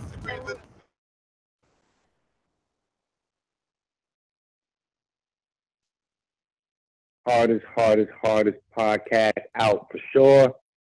I was checking out some of that Keith Thurman content. I like the way he broke that down. Doomsday was in there trying to steal some tricks, huh? I got to check out the Rigo content. Definitely like what we've been doing with the show. As far as the topics for today, I didn't catch what happened with Joshua. As far as Ortiz and Wilder, I think that's a very, it's a necessary fight, because whether it's he's not going to get Parker, they're going to make sure Joshua get that plate. But it's all he really got left in terms of heavyweights. That Brazil fight, I think they can make that happen for Wilder, but it doesn't prove anything in terms of building towards a Joshua fight. Other than that, man, I think I'm gonna catch y'all overtime. I'm not gonna hold up the line. Like I said, I'm more appreciative of that content y'all been leaving, man. Especially, not to say like you got to be Patreon to enjoy the show, but it feels good when you go on there and you got that shit. You can just go back to it at any time, So appreciate what y'all doing. Love y'all fellas, man. Keep up the hard work. First one here, last one to leave. I'm out. I mean, thank you as always. Damn, yo. Now I really want to see how this fight got stopped. Yo, Douglas looking the best he's ever looked. I swear, especially because it's against Darrell, too. Like, damn, man. Oh, even though Darrell just landed a three-piece. What up? You got a ringer. Cam Star. What up, Cam Star? Hey, guys. What's up? It looks like I missed a bunch of fights this weekend, so I'm just going to speak about some of the things we talked about earlier today. I did catch that full Keith Thurman 3 hours of conversation. That was terrific. I'm starting to wonder, though, man. He's looking a little bit, settled down and happy there. I'm hoping he still has the hunger. What I like about him is that when him and Porter were first on their collision course, he went straight at it. He never tried to duck away from it. It looks like he's not trying to duck away from getting him a second time. It looks like he's looking forward to it, and you can hear on the Porter end they're interested also. So it's nice to know that we can count on that fight for next year, because there's not a lot we can, kind of put in the bank in terms of matchmaking these days. I disagree, though. With the heavyweight thing, I still don't understand why Wilder doesn't want to do the Dillian White fight. It seems like he'd rather fight Luis Ortiz. And don't get me wrong, that's a good fight. But why is he fixated on the guy who was cheating to try to fight him, or if not, allegedly to fight him, when he's got a big pile of money waiting for him right there in the UK, where basically most people concur is the best way for him to get even more money fighting Joshua. I guess I'm just perplexed by that. I don't know if we got into that enough, or have we just is it a dead horse by now? Have we already kicked that dead horse? And finally, when I'm listening to the call, really quickly, listening to the call, obviously I leaf through the box rec rankings, I leaf through the ring rankings, and wow, they're so different. It's incredible. I have no idea why Crawford's #1 at welterweight. I do agree that he'll be competitive, but he needs to do some things at welterweight before he's #1. That's on the box rec site. And then when you go to ring rankings, what stunned me, just looking through there, is Canelo's the middleweight champion. He's the ring champion. How the fuck did Canelo become the ring champion off a draw with Golovkin? And a draw that was, not everyone agrees that it should have been a draw. At the minimum, that title should be vacant, right? The ring championship. So bizarre. I don't know. You know what I mean? Anyway, that's my call. Well, Cam Star. Not bizarre, Cam Star, because Canelo is the lineal champion. He beat Cotto, who beat the lineal champion in Sergio Martinez. So ring belt is the lineal belt. I had a conversation with Doug Fisher about this a while back. Since he's the editor of the Ring Magazine. Before he blocked you? This is why he blocked me. And I had some disagreements about it, but yes, that's why, because he's the lineal champion technically, regardless of whether he's an actual. Oh, I'm sure you came at Doug like, oh, you work for a biased publication. 100%, because he does. The Ring Magazine is 100% biased now. But anyways, beside the point. About Wilder not fighting Dillian White, I think it has to do with that stipulation about Anthony Joshua.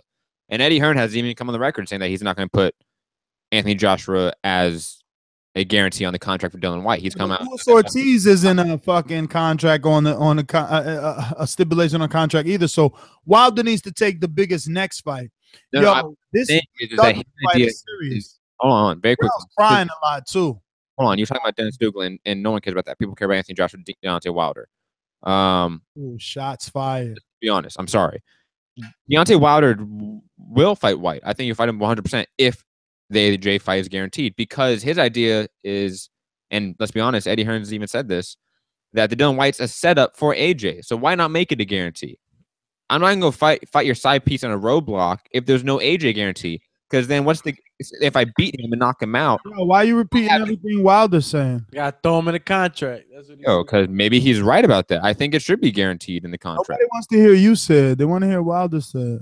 I see what you did right there. That was good, Ness. The callers, you asshole. Eddie in New York. Yo, Douglin might get knocked out now because he's getting too wild and shit. Eddie in New York. Eddie, tell me you watched the Fox Sports 1 card. Yeah, I caught a piece. I caught a piece of it, but like I stated before, man, there's so much going on in boxing right now.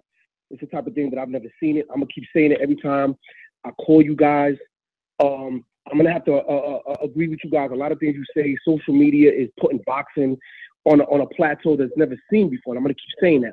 But before I say anything, I want to give a shout out to a Brooklyn fighter who's won the New York City Golden Gloves 3 times. His name is David Flat Sparks. I want to give a shout out to Saddam Ali, and also a shout out to Gary Kid Starks. These are fighters that they're very approachable. You hit them up on Instagram, they always hit you back. So I definitely got to salute them. A couple of things I want to talk about. Chambers, Joshua, I'm gonna have to tell you, get that shit the fuck out of here. Ain't nobody want to see that shit. That's embarrassing. The boxing game has upped its level so dramatically that shit can't happen. It's an embarrassment to the sport. You guys know that I'm hard on Wilder, but I'm gonna be honest with you, man. He needs Luis Ortiz, man. Luis Ortiz, Wilder needs him. I feel that if Wilder puts Luis Ortiz out, his stock is gonna go to astronomical proportions. That money's gonna be there. Dillian White, man, Joshua already wiped his ass. Joshua smacked him around. If Wilder wants to make a statement, he needs to knock King Kong on his ass. Just the story level of it. My man's a cheater, and I wiped him off for boxing. Take him to the hospital. You could test him over there. That blood is tainted because I destroyed that blood.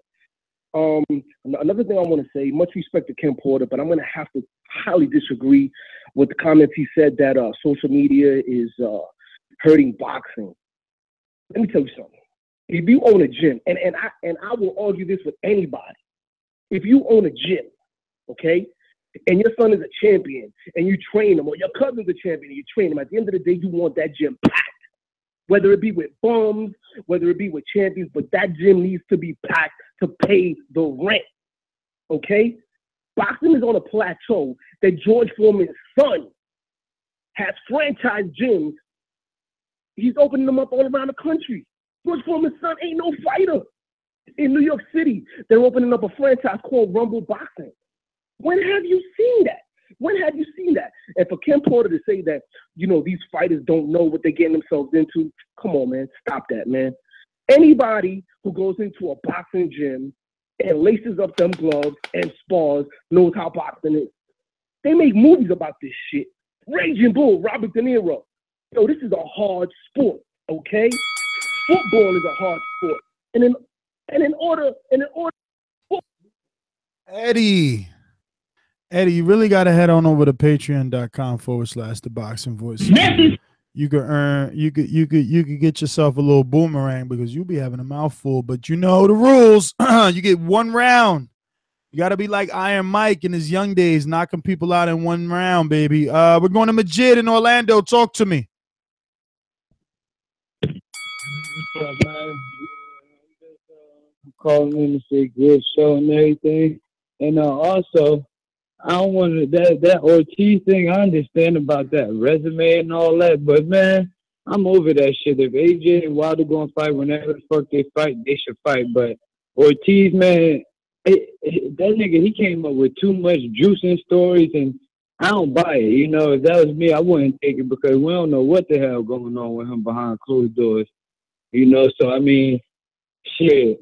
To be honest with you, I think Ortiz and fucking Dillian White should fight. Just give us something to look at, you know. But as far as the champions, they need to come together and unify one way or another. But that's all I got. Legit. Thanks for calling in. It's actually a good route, I think. Would be for Luis Ortiz to face Dylan. Kind of earn that title shot a little more. Luis Ortiz faced Dillian White. Yeah. He's ranked higher than Dillian White. Last I checked, he was number 2, or he was the mandatory, something like that. Not the mandatory, but he was number 2. I don't know. It's funny because where's that leave Dillian White, who had an eliminator, right? Let's go out to our ringer, Info Joe. Mr. Info Joe. This portion of the show we call In the Mr. Know, Info Joe. presented by my brother.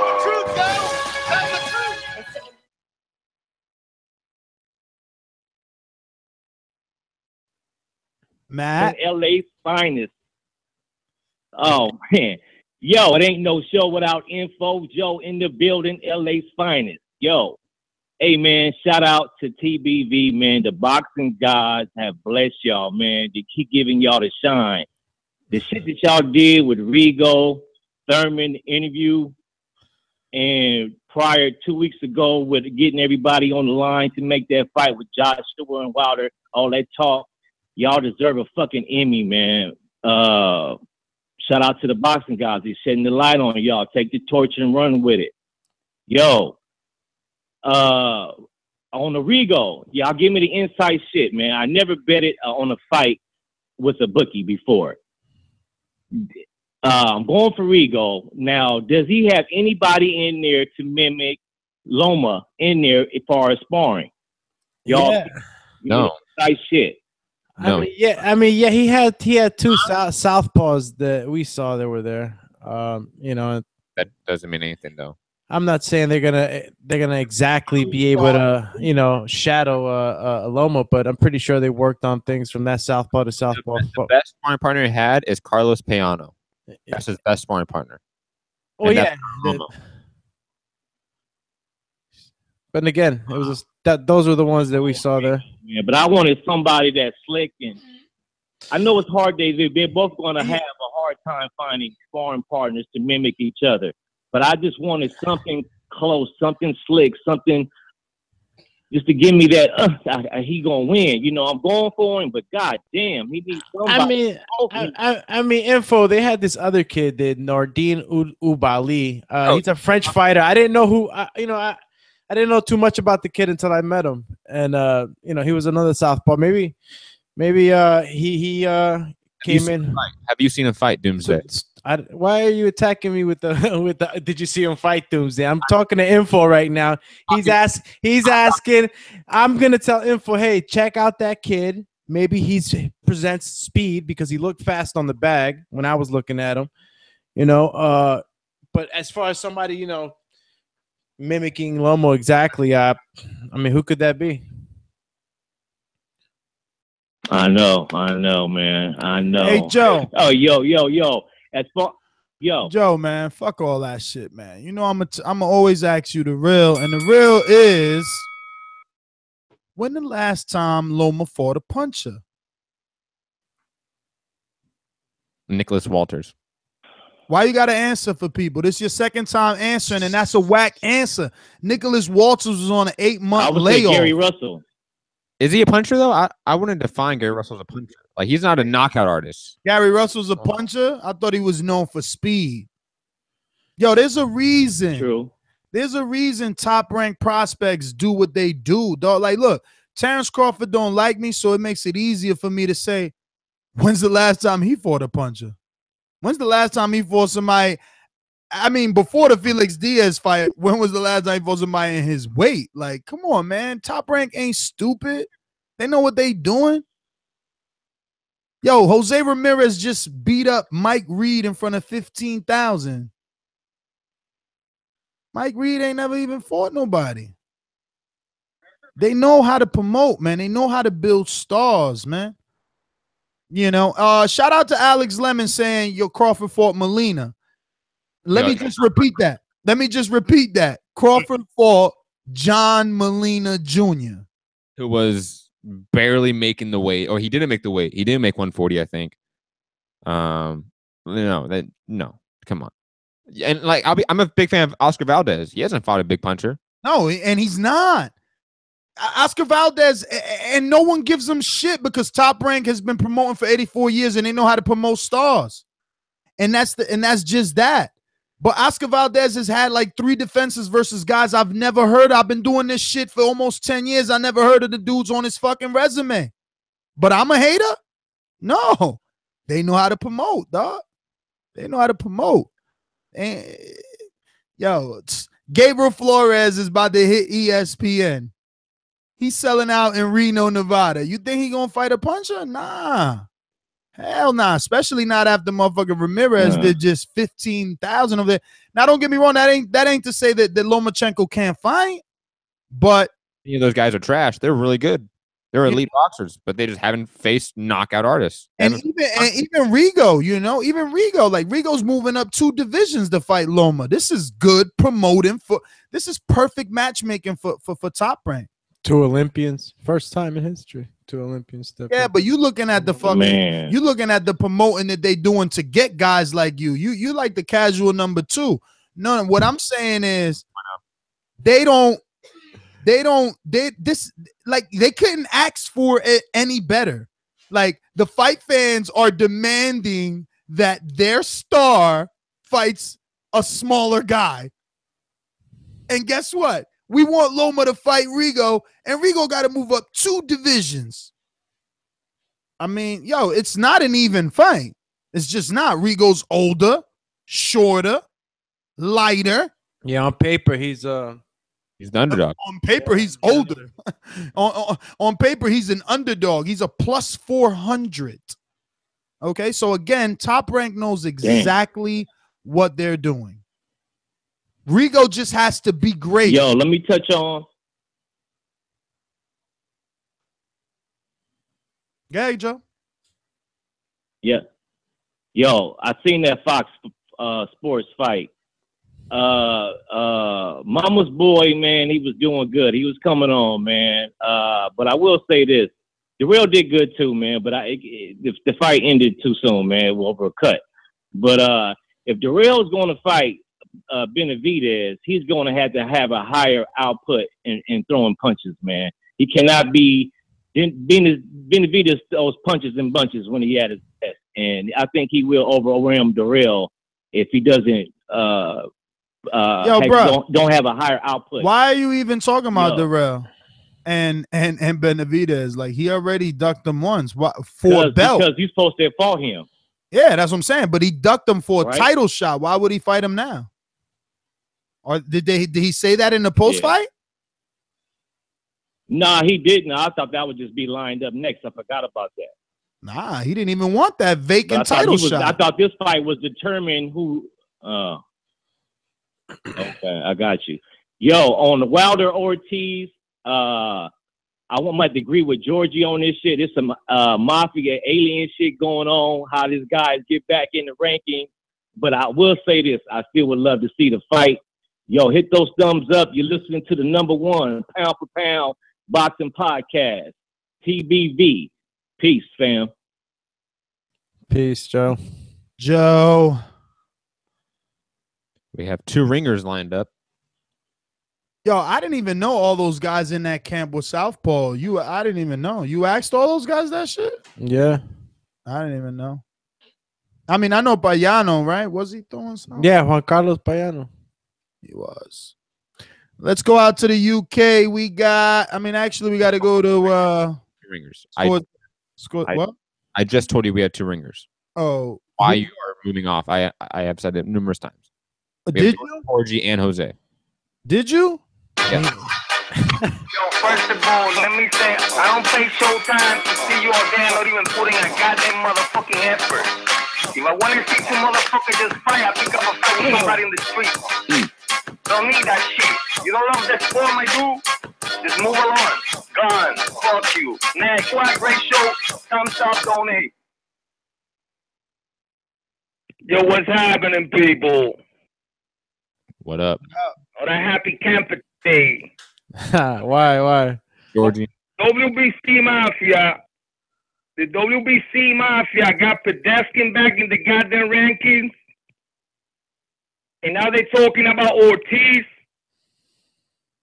So where is the so-called fucking Clean the Sport Act bullshit that these niggas be talking about and you guys be backing them up for years? Who's you guys? Huh? Who's you guys? Because I have questioned the VADA program since the beginning. Nobody can answer the fucking question. What question? We got a WBC Mafia fucking sticker to respecting the TBB banner. Right the fuck on, Mr. Gibbs. Right on. And I will still shit on them. And I shitted on this program since the beginning, Georgie. What do you mean, you guys? You can't generalize when half of the panel most of the time has shitted on this program and has questioned it on every step of the way. You get a pass. You get a pass all day. Thank you. My book, baby. Don't worry about that. You wasn't the one who put the fucking sticker there. You ain't even got no book. Anyways, and catching Rigo bets. You ain't got no book. Catching pie bets, and I got Rigo. For those who say he's like 40 fucking points on the underdog shit. And catching pie bets. Who's gonna stand out from this panel? You giving the line? Do I get plus 400? Do you get 4 pies to 1 pie? I get 4 pies to 1 pie, my dude. I get 4 pies to 1 pie. And I get 4 pies to 1 pie. I get 4 pies to 1 pie. Georgie, you've never paid back Pittsburgh Brew for the bet that you lost against him. So I would trust you to bet again. And anyway, we all went down to Rigo. Like, we spent money to go there. Who the hell isn't picking Rigo? Well, we're gonna wait till December. I'm picking Rigo. I'm picking Rigo. I'm picking Rigo. Me too. Yo, did you grow your ponytail back? That's the only bet I want. I want to bet your ponytail again. I bet you might like your hair long. I want it back. Nigga, He's trying to scalp you. I do the hair, I do whatever, but I got you in that one. Rigo gonna win by divine justice. Stop hating. And Pittsburgh Brew didn't get paid because he wanna be a dick to me. So fuck him. Straight up like that. You ain't got no honor. You ain't got no honor. All your bets are void. All your bets are void. And now you only get a minute and a half per call. You only get a minute and a half per call. You can't be dissing. You can't be dissing a pound for pound supporter and Brew like that. He's alumni. Our next ringer, Mr. Bobby Aram himself. Yo, moving forward until Georgie pays Brew bet, he only get 1 minute phone calls. Oh damn, that's cold. Yeah, man, you can't just openly say you're not paying somebody because you don't like them. You lost. Get the fuck out of here. Popping all this champagne, popping all this rosé, getting money like Jose, chain cold, Norway. Shorty wants that foreplay. I'm like, no way. Gotta rock it like Coldplay, killing it. OJ, getting cheese like Green Bay. Call me Aaron Rodgers. Jose. Yo, boys, what's going on? Good evening to all you guys. You know what? I have to agree with you 100%, man, saying that you're picking Rigo, man. I think it's time now that we have to, we have to be fair and we have to recognize that these fighters are giving, like, the shine and the exposure for the boxing voice, man. We got to back them. At the end of the day, they're giving access that nobody else is. So, I mean, I think we do have to be loyal and show them support. That's why, like, Ken Porter, the way he calls in and gives all that info, man. I'm definitely now backing the Porters all the way, man, because they continue to be loyal to us. So I think we got to show them a bit of loyalty back, man. So, yeah, how are you loyal to the Porters when Thurman gave us a 4-hour interview? Which one are you going to be loyal to? Matt. Yo, Porter will let us in his house, bro. Yo, listen, Porter will let us in his house. Yeah, it's just we didn't want to go to Vegas for Granados. It wasn't worth it, not to me. I hope he doesn't hear that part. No, but I'm saying, like, nonetheless, what they do is amazing, right? Like, giving access like that, like, I think, some of the fans got to stop hating and recognize, we do have to back them, right? Like, so props to them on that. Great job on the Thurman interview you guys did. That was really cool as well. And speaking of promotion and the way fighters promote themselves, I think a great example of that was, look at Ishe Smith, man. Like, look what the Contender's done. Like, these guys from the Contender are still eating 10 years later, man. they've all done very well, right? Damn, So is I it think 10? at the I end of the think day, it's to like kinda 20 years later, bro. And I think it's like 10 or 13. It's like- man. It must be that long. Yo, how It's about been Ishe forever, right? Smith, So, I mean, man? we need another contender, man. I had no clue his wife got murdered, bro. When the fuck did that happen? That happened this year or last year? Holy fuck! I never. No, heard that Matt. Let me shut up. I'm not. Wait, wasn't 2 years? It was recently. This shit because he's got a new fiance in the crowd. But it was recent. It was recent. Wow. Oh, so maybe they were broken up already. Like it may have been like 2015 because that seems like a long time. Oh, you mean recent, like a couple years? Okay. Yeah, like it could have been like a couple years ago, a few years ago. Like it was fairly recent. Yeah, man. That was crazy That's to messed hear, up, man. bro. I didn't hear that, but- I didn't know that, bro. That was crazy. I was like, whoa. You know, they said they killed her execution style, bro. In the fucking parking lot of a Las Vegas. Wow. Yo, that's just insane, bro. Insane. And then someone else, I can't, I'm paraphrasing here, but someone else he's related to got mauled down in that 61, you know, when 60 people got killed out there the other day. No, the 600 when that shooting happened. That was It was 600. 600 people Yes. that died. Yes. Wow. I thought it was 60. No, 600. Where were they at? A stadium? No, they were outside. Like you know, behind the MGM, there's like the big lot, basically that they can put like outside like music events. Jesus. Yo, it is so scary thinking about those things. Like we are always in Vegas, you know, and it's like I said on that overtime episode, it's like I was at that theater and it's like, fuck, they kill people in this theater. So weird, bro. Go ahead, Jose. 90 seconds. But I mean, that's what the contender did, man. Like, look at guys like Alfonso Gomez, man. They got to fight Canelo and Arturo Gatti and fucking Cotto, right? So I think, you know, I heard some chatter about them bringing it back. It's good because it crosses over. You know, like those reality TV shows, they play to people's hearts and they have a great effect on it, man. So I mean, if you don't have a promoter that's willing to get you on TV and do everything they can 60 seconds. in America, it's very impossible to do that.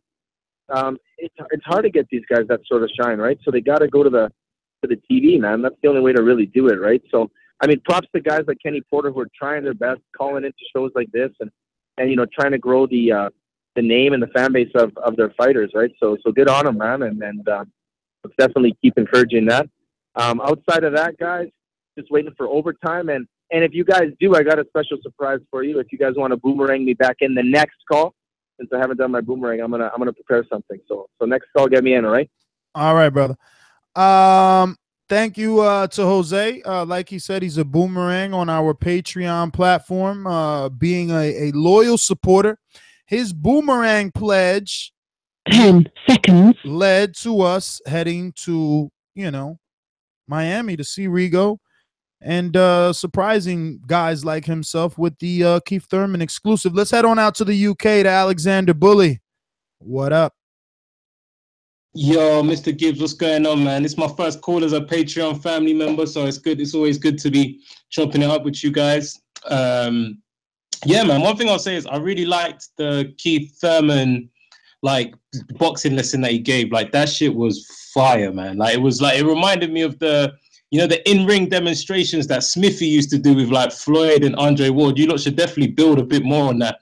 Have some more fighters doing boxing lessons. It's great when they interact with the fans. You don't just see them doing their shadow boxing or hitting the bag, actually talking and showing them what you could do, the distance, that analogy about poker and minimalizing risk and shit. That shit was dope, man. So yeah, just a quick heads up just to say like, yo, great shit. Keep doing your doing. And I'm out, man. It's 2:30. I'm going to work in the morning. Safe. All right, Alexander. Well, I just want to personally say thank you for signing up to Patreon, and I'm glad that you're appreciating the exclusive content that we do for you guys. So good to hear you calling in and talking about that. Thanks again. Enjoy your day at work. Don't forget to download the podcast. We're going to go out to Scorsese on Skype. Talk to me. Yeah, man. I just, I got to say something that y'all ain't covered, man. They did my boy dirty again, man. They let Mikey Garcia take 3 years off. They let Robert Easter rob Dennis Shafikov worse than the scorecards y'all been complaining about tonight, 120, 108. And then they're going to take Adonis Stevenson date and Badu Jack date from them to put that shit on air. That's just how I feel as a boxing fan, right? I get killed every week as a boxing fan. We gonna complain about bad scorecards with J-Rock, with Al Heyman fights or whatever. We gotta quit letting those kind of guys jump in and get those moments in time where they don't deserve, because Shafikov should be getting a second fight with Robert Easter Jr., man. Mikey Garcia, man, you can say what you want, but taking 3 years off, man, that shit just ain't worthy. Then saying, oh, I beat Adrian Broner. Who the fuck isn't beating Adrian Broner right now? You didn't stop him. That whole card y'all put on was ass parade. It was straight booty. That shit was whack. Charlo fighting a dude with one leg. Like, come on, man. Like, I don't get it. Now Showtime want to take a fight away from Badu Jack, who almost murdered a gold medalist the last time he fought. You know what I'm saying? Damn, to beat the hell out. Man, retired Nathan Cleverly. Dog, it's a numbers game, baby. It's a numbers game. If your man ain't doing no numbers, it's because of people like you that can't go in and fucking support. What the fuck, though, man? Like, come on. We the fans, man. We got to keep it real. This well, obviously the fans have spoken. Jr. Man, Robert Easter Jr., bro. You going to let I get it. That's an undercard fight. Put their ass on the undercard. Put on the big show. I'm just going to keep it real, man. Shafikov was beating his ass, and now we got to praise Mikey Garcia for getting this fight again. No, I'm just saying, man. I mean, I don't know how many times I can keep taking this. You know what I'm saying? This shit is – I just So, wait, let me get this straight. You rather see what fight exactly? Badu Jack versus Adonis Stevenson than Mikey Garcia. But that's not even happening, bro. Yeah, it was – they moved the date. They moved the date. Man, that was never happening, bro. Adonis Stevenson got elderly Alvarez problems. You can't just. That's the fight. The fight. Why does a fight in another division have anything to do with another fight outside? Because he's saying that Showtime is pulling the Badu Jack money to give it to Mikey.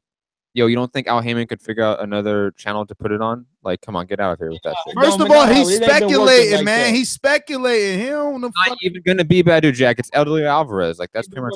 Al Heyman ain't been having the CBS, P, and the NBC. Al Heyman falling the fuck off, and we act like we don't see it. You know, so I'm just saying, some of them dudes need to tell him. What do you mean falling off? Showtime has had a great year, and those are all PBC fighters. I don't know what he's talking about. They need to go where they appreciate it. Whoever with Al Heyman, he falling off. Go with it. Al Heyman getting ran out by Byron. His ESPN series can put on bombs and do 15,000 and do millions.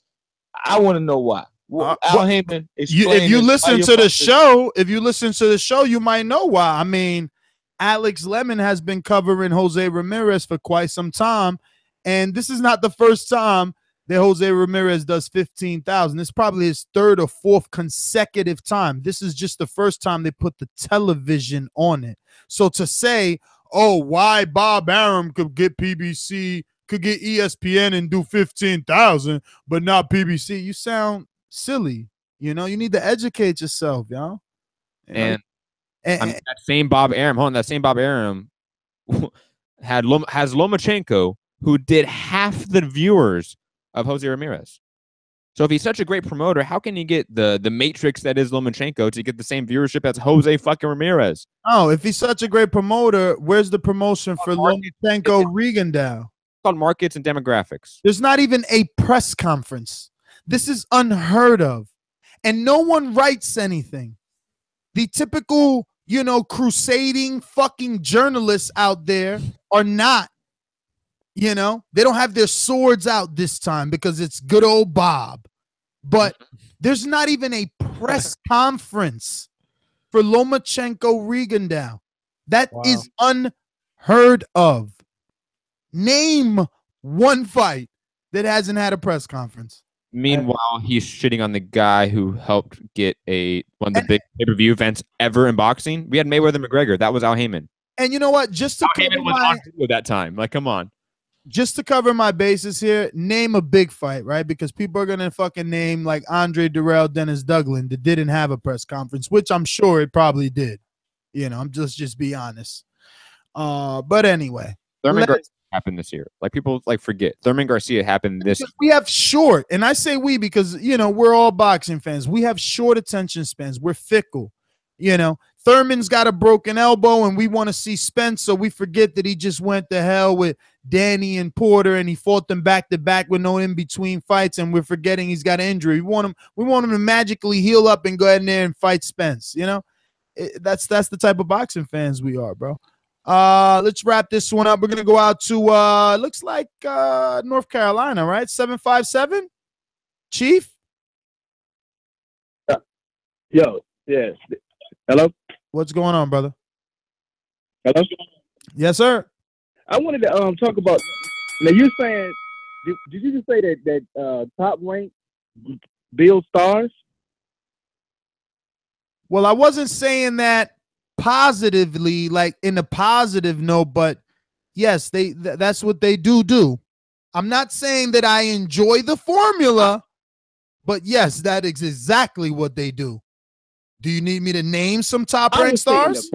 I would say in the past they built stars, but I mean it's a big graveyard that comes with that 1 star or 2 stars that we can name. A graveyard? I don't know what you mean by that. As far as graveyard, as far as popularity, as far as like, I mean, I wouldn't call Tim Bradley a star, or Jesse Vargas, or Randy Rios, or Mike Alvarado. You need to rethink. You need to rethink all of that. Then they're absolutely stars. Bradley was definitely a star. Bradley was a $5 million guarantee fighter, and he was doing like 800,000 pay-per-view buys with Manuel Marquez. When we talking about star, when we talking about star, we talking about more people know you outside of your sport than know you inside of your sport. Well, like that's your definition. Don't even watch MMA. That's your definition of star. A lot of people that don't even watch MMA know Conor McGregor. That's a superstar. You don't think Canelo or Anthony Joshua? There's definitely a difference between a superstar and a star. I can name tons of people in the UFC that no one knows. Who are you talking about? I mean, do you really want me to go through the list of people that are not stars? Demetrius Johnson, who just beat Anderson Silva's title defense record, and he sold 115,000 with another title fight on top of it. Lack of promotion. What do you mean lack of promotion? It had Tony Ferguson versus Kevin Lee on it. That had tons of promotion. That did 115,000 pay-per-view buys. Let me respond. Whoa. That would be going to a discussion about the lack of promotion to Demetrius Johnson. So they didn't make that star. Yes. Matt, let him respond.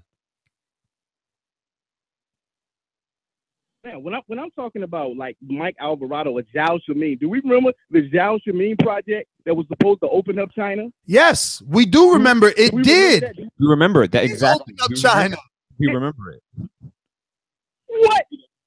When is the last time Zhao Xiaoming was opening up anything for HBO?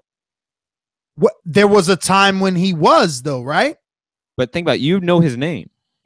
No, they tried to build him into a star, and it did not work out. That's true. No. It worked. What happened was he didn't have the skills to Listen, I'm gonna give you extra time because you need a verbal ass whooping, and I'm about to give it to you. Okay, fucking Zhao Xiaoming. Let me finish. Let me finish. Yes, the fuck I can. Zhao Xiaoming did good fucking numbers. Well, let's go. Let's go. He did good numbers at 5 o'clock, and he did excellent numbers in China. And it was multiple times that Top Rank went over there. It did so well that he took the quote-unquote superstar in Manny Pacquiao, and he was on that card. Don't forget that. How the fuck are you not a star, but you could bring Manny Pacquiao to your country? What are you talking about? What, so you're telling me Manny Pacquiao and Zhao Xiaoming? What are you talking about? Because it ain't no recent card. No. Recent card. Of course it ain't no recent card. 3 years ago is not recent? Like 4 years ago is not recent? That's recent. Yes. That is recent. No, but I understand he's a boxing fan, so recent to us is 12 months. Yeah, it's 12 months. Yeah, recent to us is we're like not talking about 4 years ago. Come on, bro. What do you mean? Why not? But we have to. We have to. Listen, if you're talking about Zhao Xiaoming, we could only talk about him in the time he existed. In the time that he existed, you can't even put Lomachenko and tell me that Lomachenko made more money than him in terms of views, in terms of ticket sales. Yo, no, what you talking about? And Lomachenko's better than him. Very quickly, Zhu Shimmy did like 300 million views. Hold on, Chief. Only had 10 fights. Chief, hold on, very quickly. Oh, but what's Zhu Shimming's record, man? Don't you know? Zhu Shimmy did 300 million views in China. Ryota Maeda did 30 million views in Japan. Those are all top-ranked guys. Hold on. Let's get Alan. We don't know that China has 1.5 billion people. So, I mean, that's not saying anything as far as in respect of population. That's 30% of the population. Most biggest population on the world. That's 30% of the population. 30% of the population watched that fight. Yo, you can't argue with this guy, bro, because he's telling me that Lomachenko got 10 fights. Zhu Shiming got 11 fights, and he did all that I'm telling you that he's done. And they're not promoting him anymore because he ain't got the skills to sustain his market. It's the same thing like fucking Jeff Horn. He did 50,000 in Australia. You don't gotta have the skills. You don't have to have the skills for top rank. They'll put you in with bum after bum after bum. No, but you can't fucking do that forever. Come on, bro. What world you living in? No, all right. So you Dominic Wade. Man, stop it, man. Look. I'm giving you extra time here. If you're gonna be crazy and tell me that Golovkin was fighting bums, you will get the fuck off. Cause we either talking boxing or you don't got no fucking knowledge. Let's go down his resume.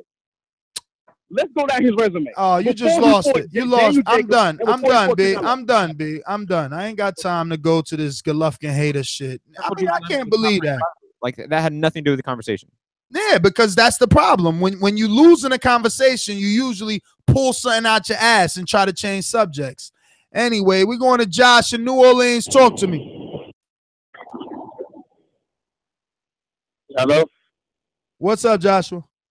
Hello? Yeah, Josh. All right, I'm pulling my I just got two topics I'm going to speak about. I want to cover the Deontay Wilder and against Luis Ortiz fight.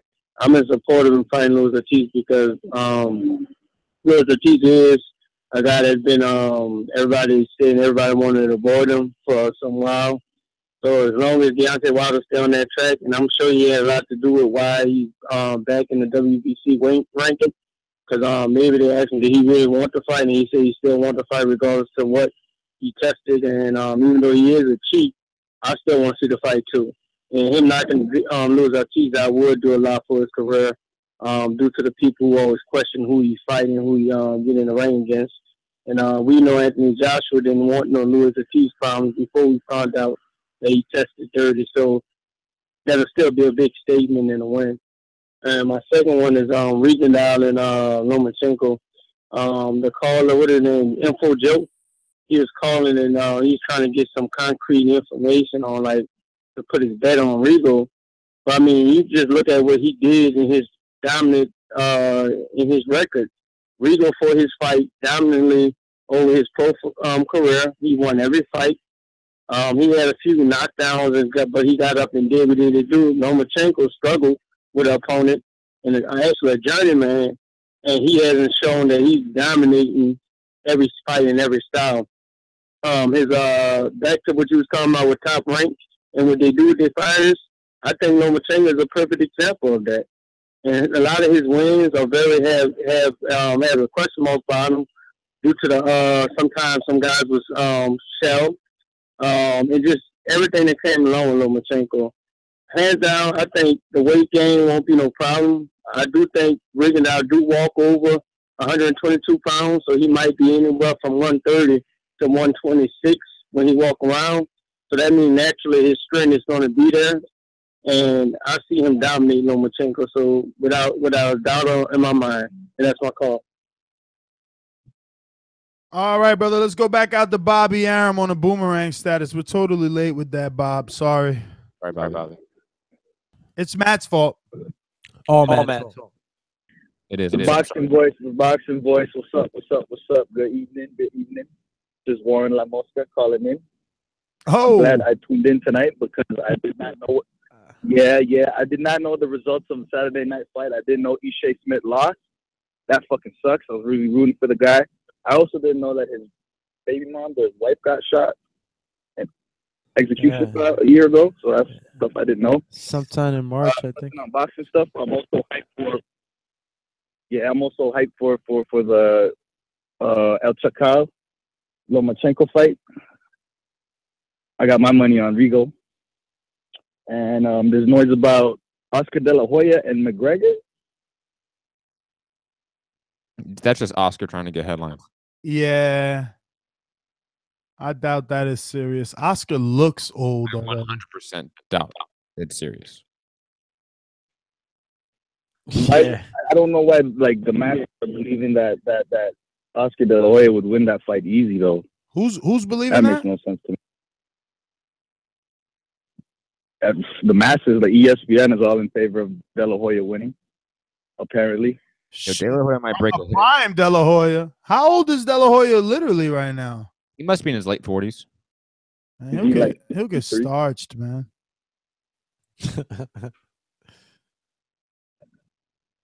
Hey, yo, Matt, did you get a good look at Rigo, his fighting style? Yeah, I did. Been watching that guy? I knew that was coming. Yo, he said southpaw style. Don't worry about it, man. January 16th, Border Wars. You know what's gonna happen, man. We're gonna put on a show. But Warren, yeah, how are you anyway, man? How are you, man? I'm good, man. How are you? Are you gonna show up this time? Yeah, my passport and everything is all clear. So that's my fault that happened last time. I heard you were really mad about it. I heard that, I was painted as a ducker. So that was my fault. I never got to tell you that. You're a grown man that didn't know he had no passport. He's trying to apologize. You talking over him, bro. Damn, you got issues, Matt. Maybe I don't want an apology. We still got to fight. I don't want an apology. Maybe you want to be Nate Diaz right now. Look at Matt trying to be Nate. Come on, man. I don't want it. I'm sorry right now. We got to fight in January. Like, fuck that. Stockton coming out. Don't say sorry to me after I beat your ass. That's what I want, okay? Yo, hey, Warren, this is his nervous energy, okay. Warren. It's his nervous energy, Warren. I've seen this before. Maybe. But, yo, listen, man, Matt, nobody was running from you. I don't know where you ever got that angle that somebody was ducking from you. Maybe that was your insecurities from your past. No, your coach Jose said it. Your coach Jose said it, by the way. I mean, you can look to him because I know he's sitting right next to you. But he told me that you're irresponsible, that you're a type of guy that just flakes, and he thought that you got scared and you didn't want to lose in front of him. Oh, call him, throw Jose under the bus. They said that to me in Florida. Lies. I don't believe it. Yo, everything that you did. Everything you did say on the list, Jose did tell me that in person. Like, yeah, that was irresponsible, and I admit, like I said, I dropped the ball, but fear was never in the conversation. That was never there. But Warren. Show up and I'll respect you. Show up and I'll respect you. I need to know. Do you feel you can stop Matt? Because I'm trying to bet on the stoppage, and I've been seeing you obviously take shots from bigger men, so I know Matt can't stop you. You've been getting hit by Jose and Babyface Garcia. So Matt, it's a matter of when do you stop Matt. So I'm just trying to pick the right round. When are you going to do like McGregor and take him deep? And we got to put our money on the late round stoppage, or could we go early round stoppage? Like, what are you thinking here? Honestly, man, I don't want to say that I'm going to finish him early. No, because I understand. Listen to me. I understand. I understand, like, if, with all the shit talking that he's done, you feel like taking him all 3 rounds and just whooping his ass and not stopping him to punish him. I get that, too. Technique for that. Come on. I get that. Look, man, like, I'm known to be a badass. I always have this bad habit of things, and I like to play with my food, So I don't know how long it'll take for me. So come to me after the fight and call me food. Long story short, story long. Food. That's what I'm going to say. Long story short, story long. Warren, are you running? Are you running, Warren? Are you running? Because we have seen you crouched over, breathing heavily during sparring. I mean, we do question your gas tank. That's cool, man. That's fine, because everybody gets tired. But see, the thing is, when you get tired, you don't quit. You just fight on. You find ways to continue on. But like, quitting is not something that you want to do. But Talk to your boy Matt, because that's something he likes to resort to when he gets tired. Oh, Next time I'm quitting, I'm gonna make you quit come January. Don't worry about it, baby. oh. Like I said, show up and I'll respect you. Yo, he got his passport, baby. By the end of that third round, I'm gonna make you respect me. Don't worry about it. Yo, he seen the. Yo, didn't you see the footage, Warren? I already respect you, man. You ain't nothing. I'm a boss. You ain't nothing. You're just a little street corner hustler. I'm a boss. Oh, yo, Warren's actually an artist. So? All right. He's not a hustler. Yo, if you're an artist, you have to be a hustler. That should be real. But come on. He's a side hustler. That's all he is. He's a side piece. Yo, it's going to be so much worse. With all this talking and I want the main course, man. I don't want the side piece. Hey, Warren, man, I want to thank you for calling in all the way in Canada. Jose, thank you as always. It is about that time, Matt. We got to put the beat on. Dude, we have TBV overtime in a few minutes. I don't even know what episode. Episode 29.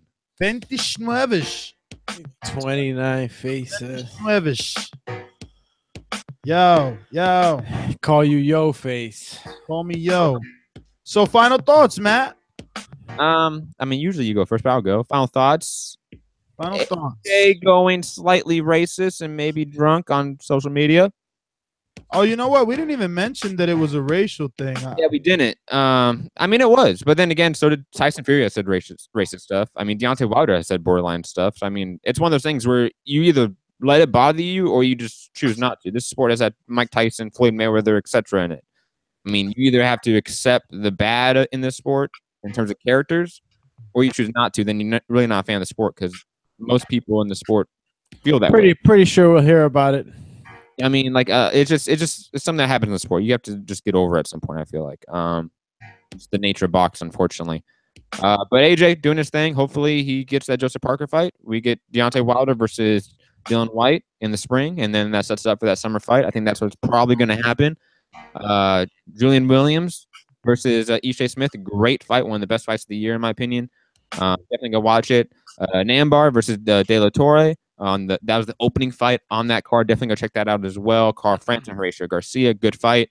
So many fights and so many news to get to, and plus Keith Thurman, Ringendow, Sullivan Barrera, all those camp life videos. Go check it out on Patreon.com and YouTube. I am Matt the Hipster Hunter. You can find me at Mixed Combat News on Twitter, Matt Hunter TBV on Instagram, and my MMA podcast, Mixed Combat Radios, on Patreon, SoundCloud, YouTube, iTunes, etc. Peace. Sound like the Matchbox guy. But yeah, man. I agree with Matty. I think it was like a drunk text, some old beef. He just decided to use the wrong way of contacting him. You know, something like that could be just screenshotted and shown to the world. But yeah, Deontay Wilder versus Dylan White or Luis Ortiz. Who do the people want to see him fight more? You know, what's the better route for him? We'll be finding out. Julian Roberts. Excuse me, Julian Roberts. Say Julia Roberts like that? No, Julian. Why do you gotta mess with me, man? Julian Williams. Julian Williams. I said Julian Roberts. Julia Roberts has a new movie out. Shouts her. Oh yeah. Save it for the what do you call it? Overtime. Yo, that brownie hit you way too hard, bro. Yeah, man. Anyway. Call him Brownie Face. Call him Brownie Face. I'll probably be with you guys on this OT. Probably. How about I will be?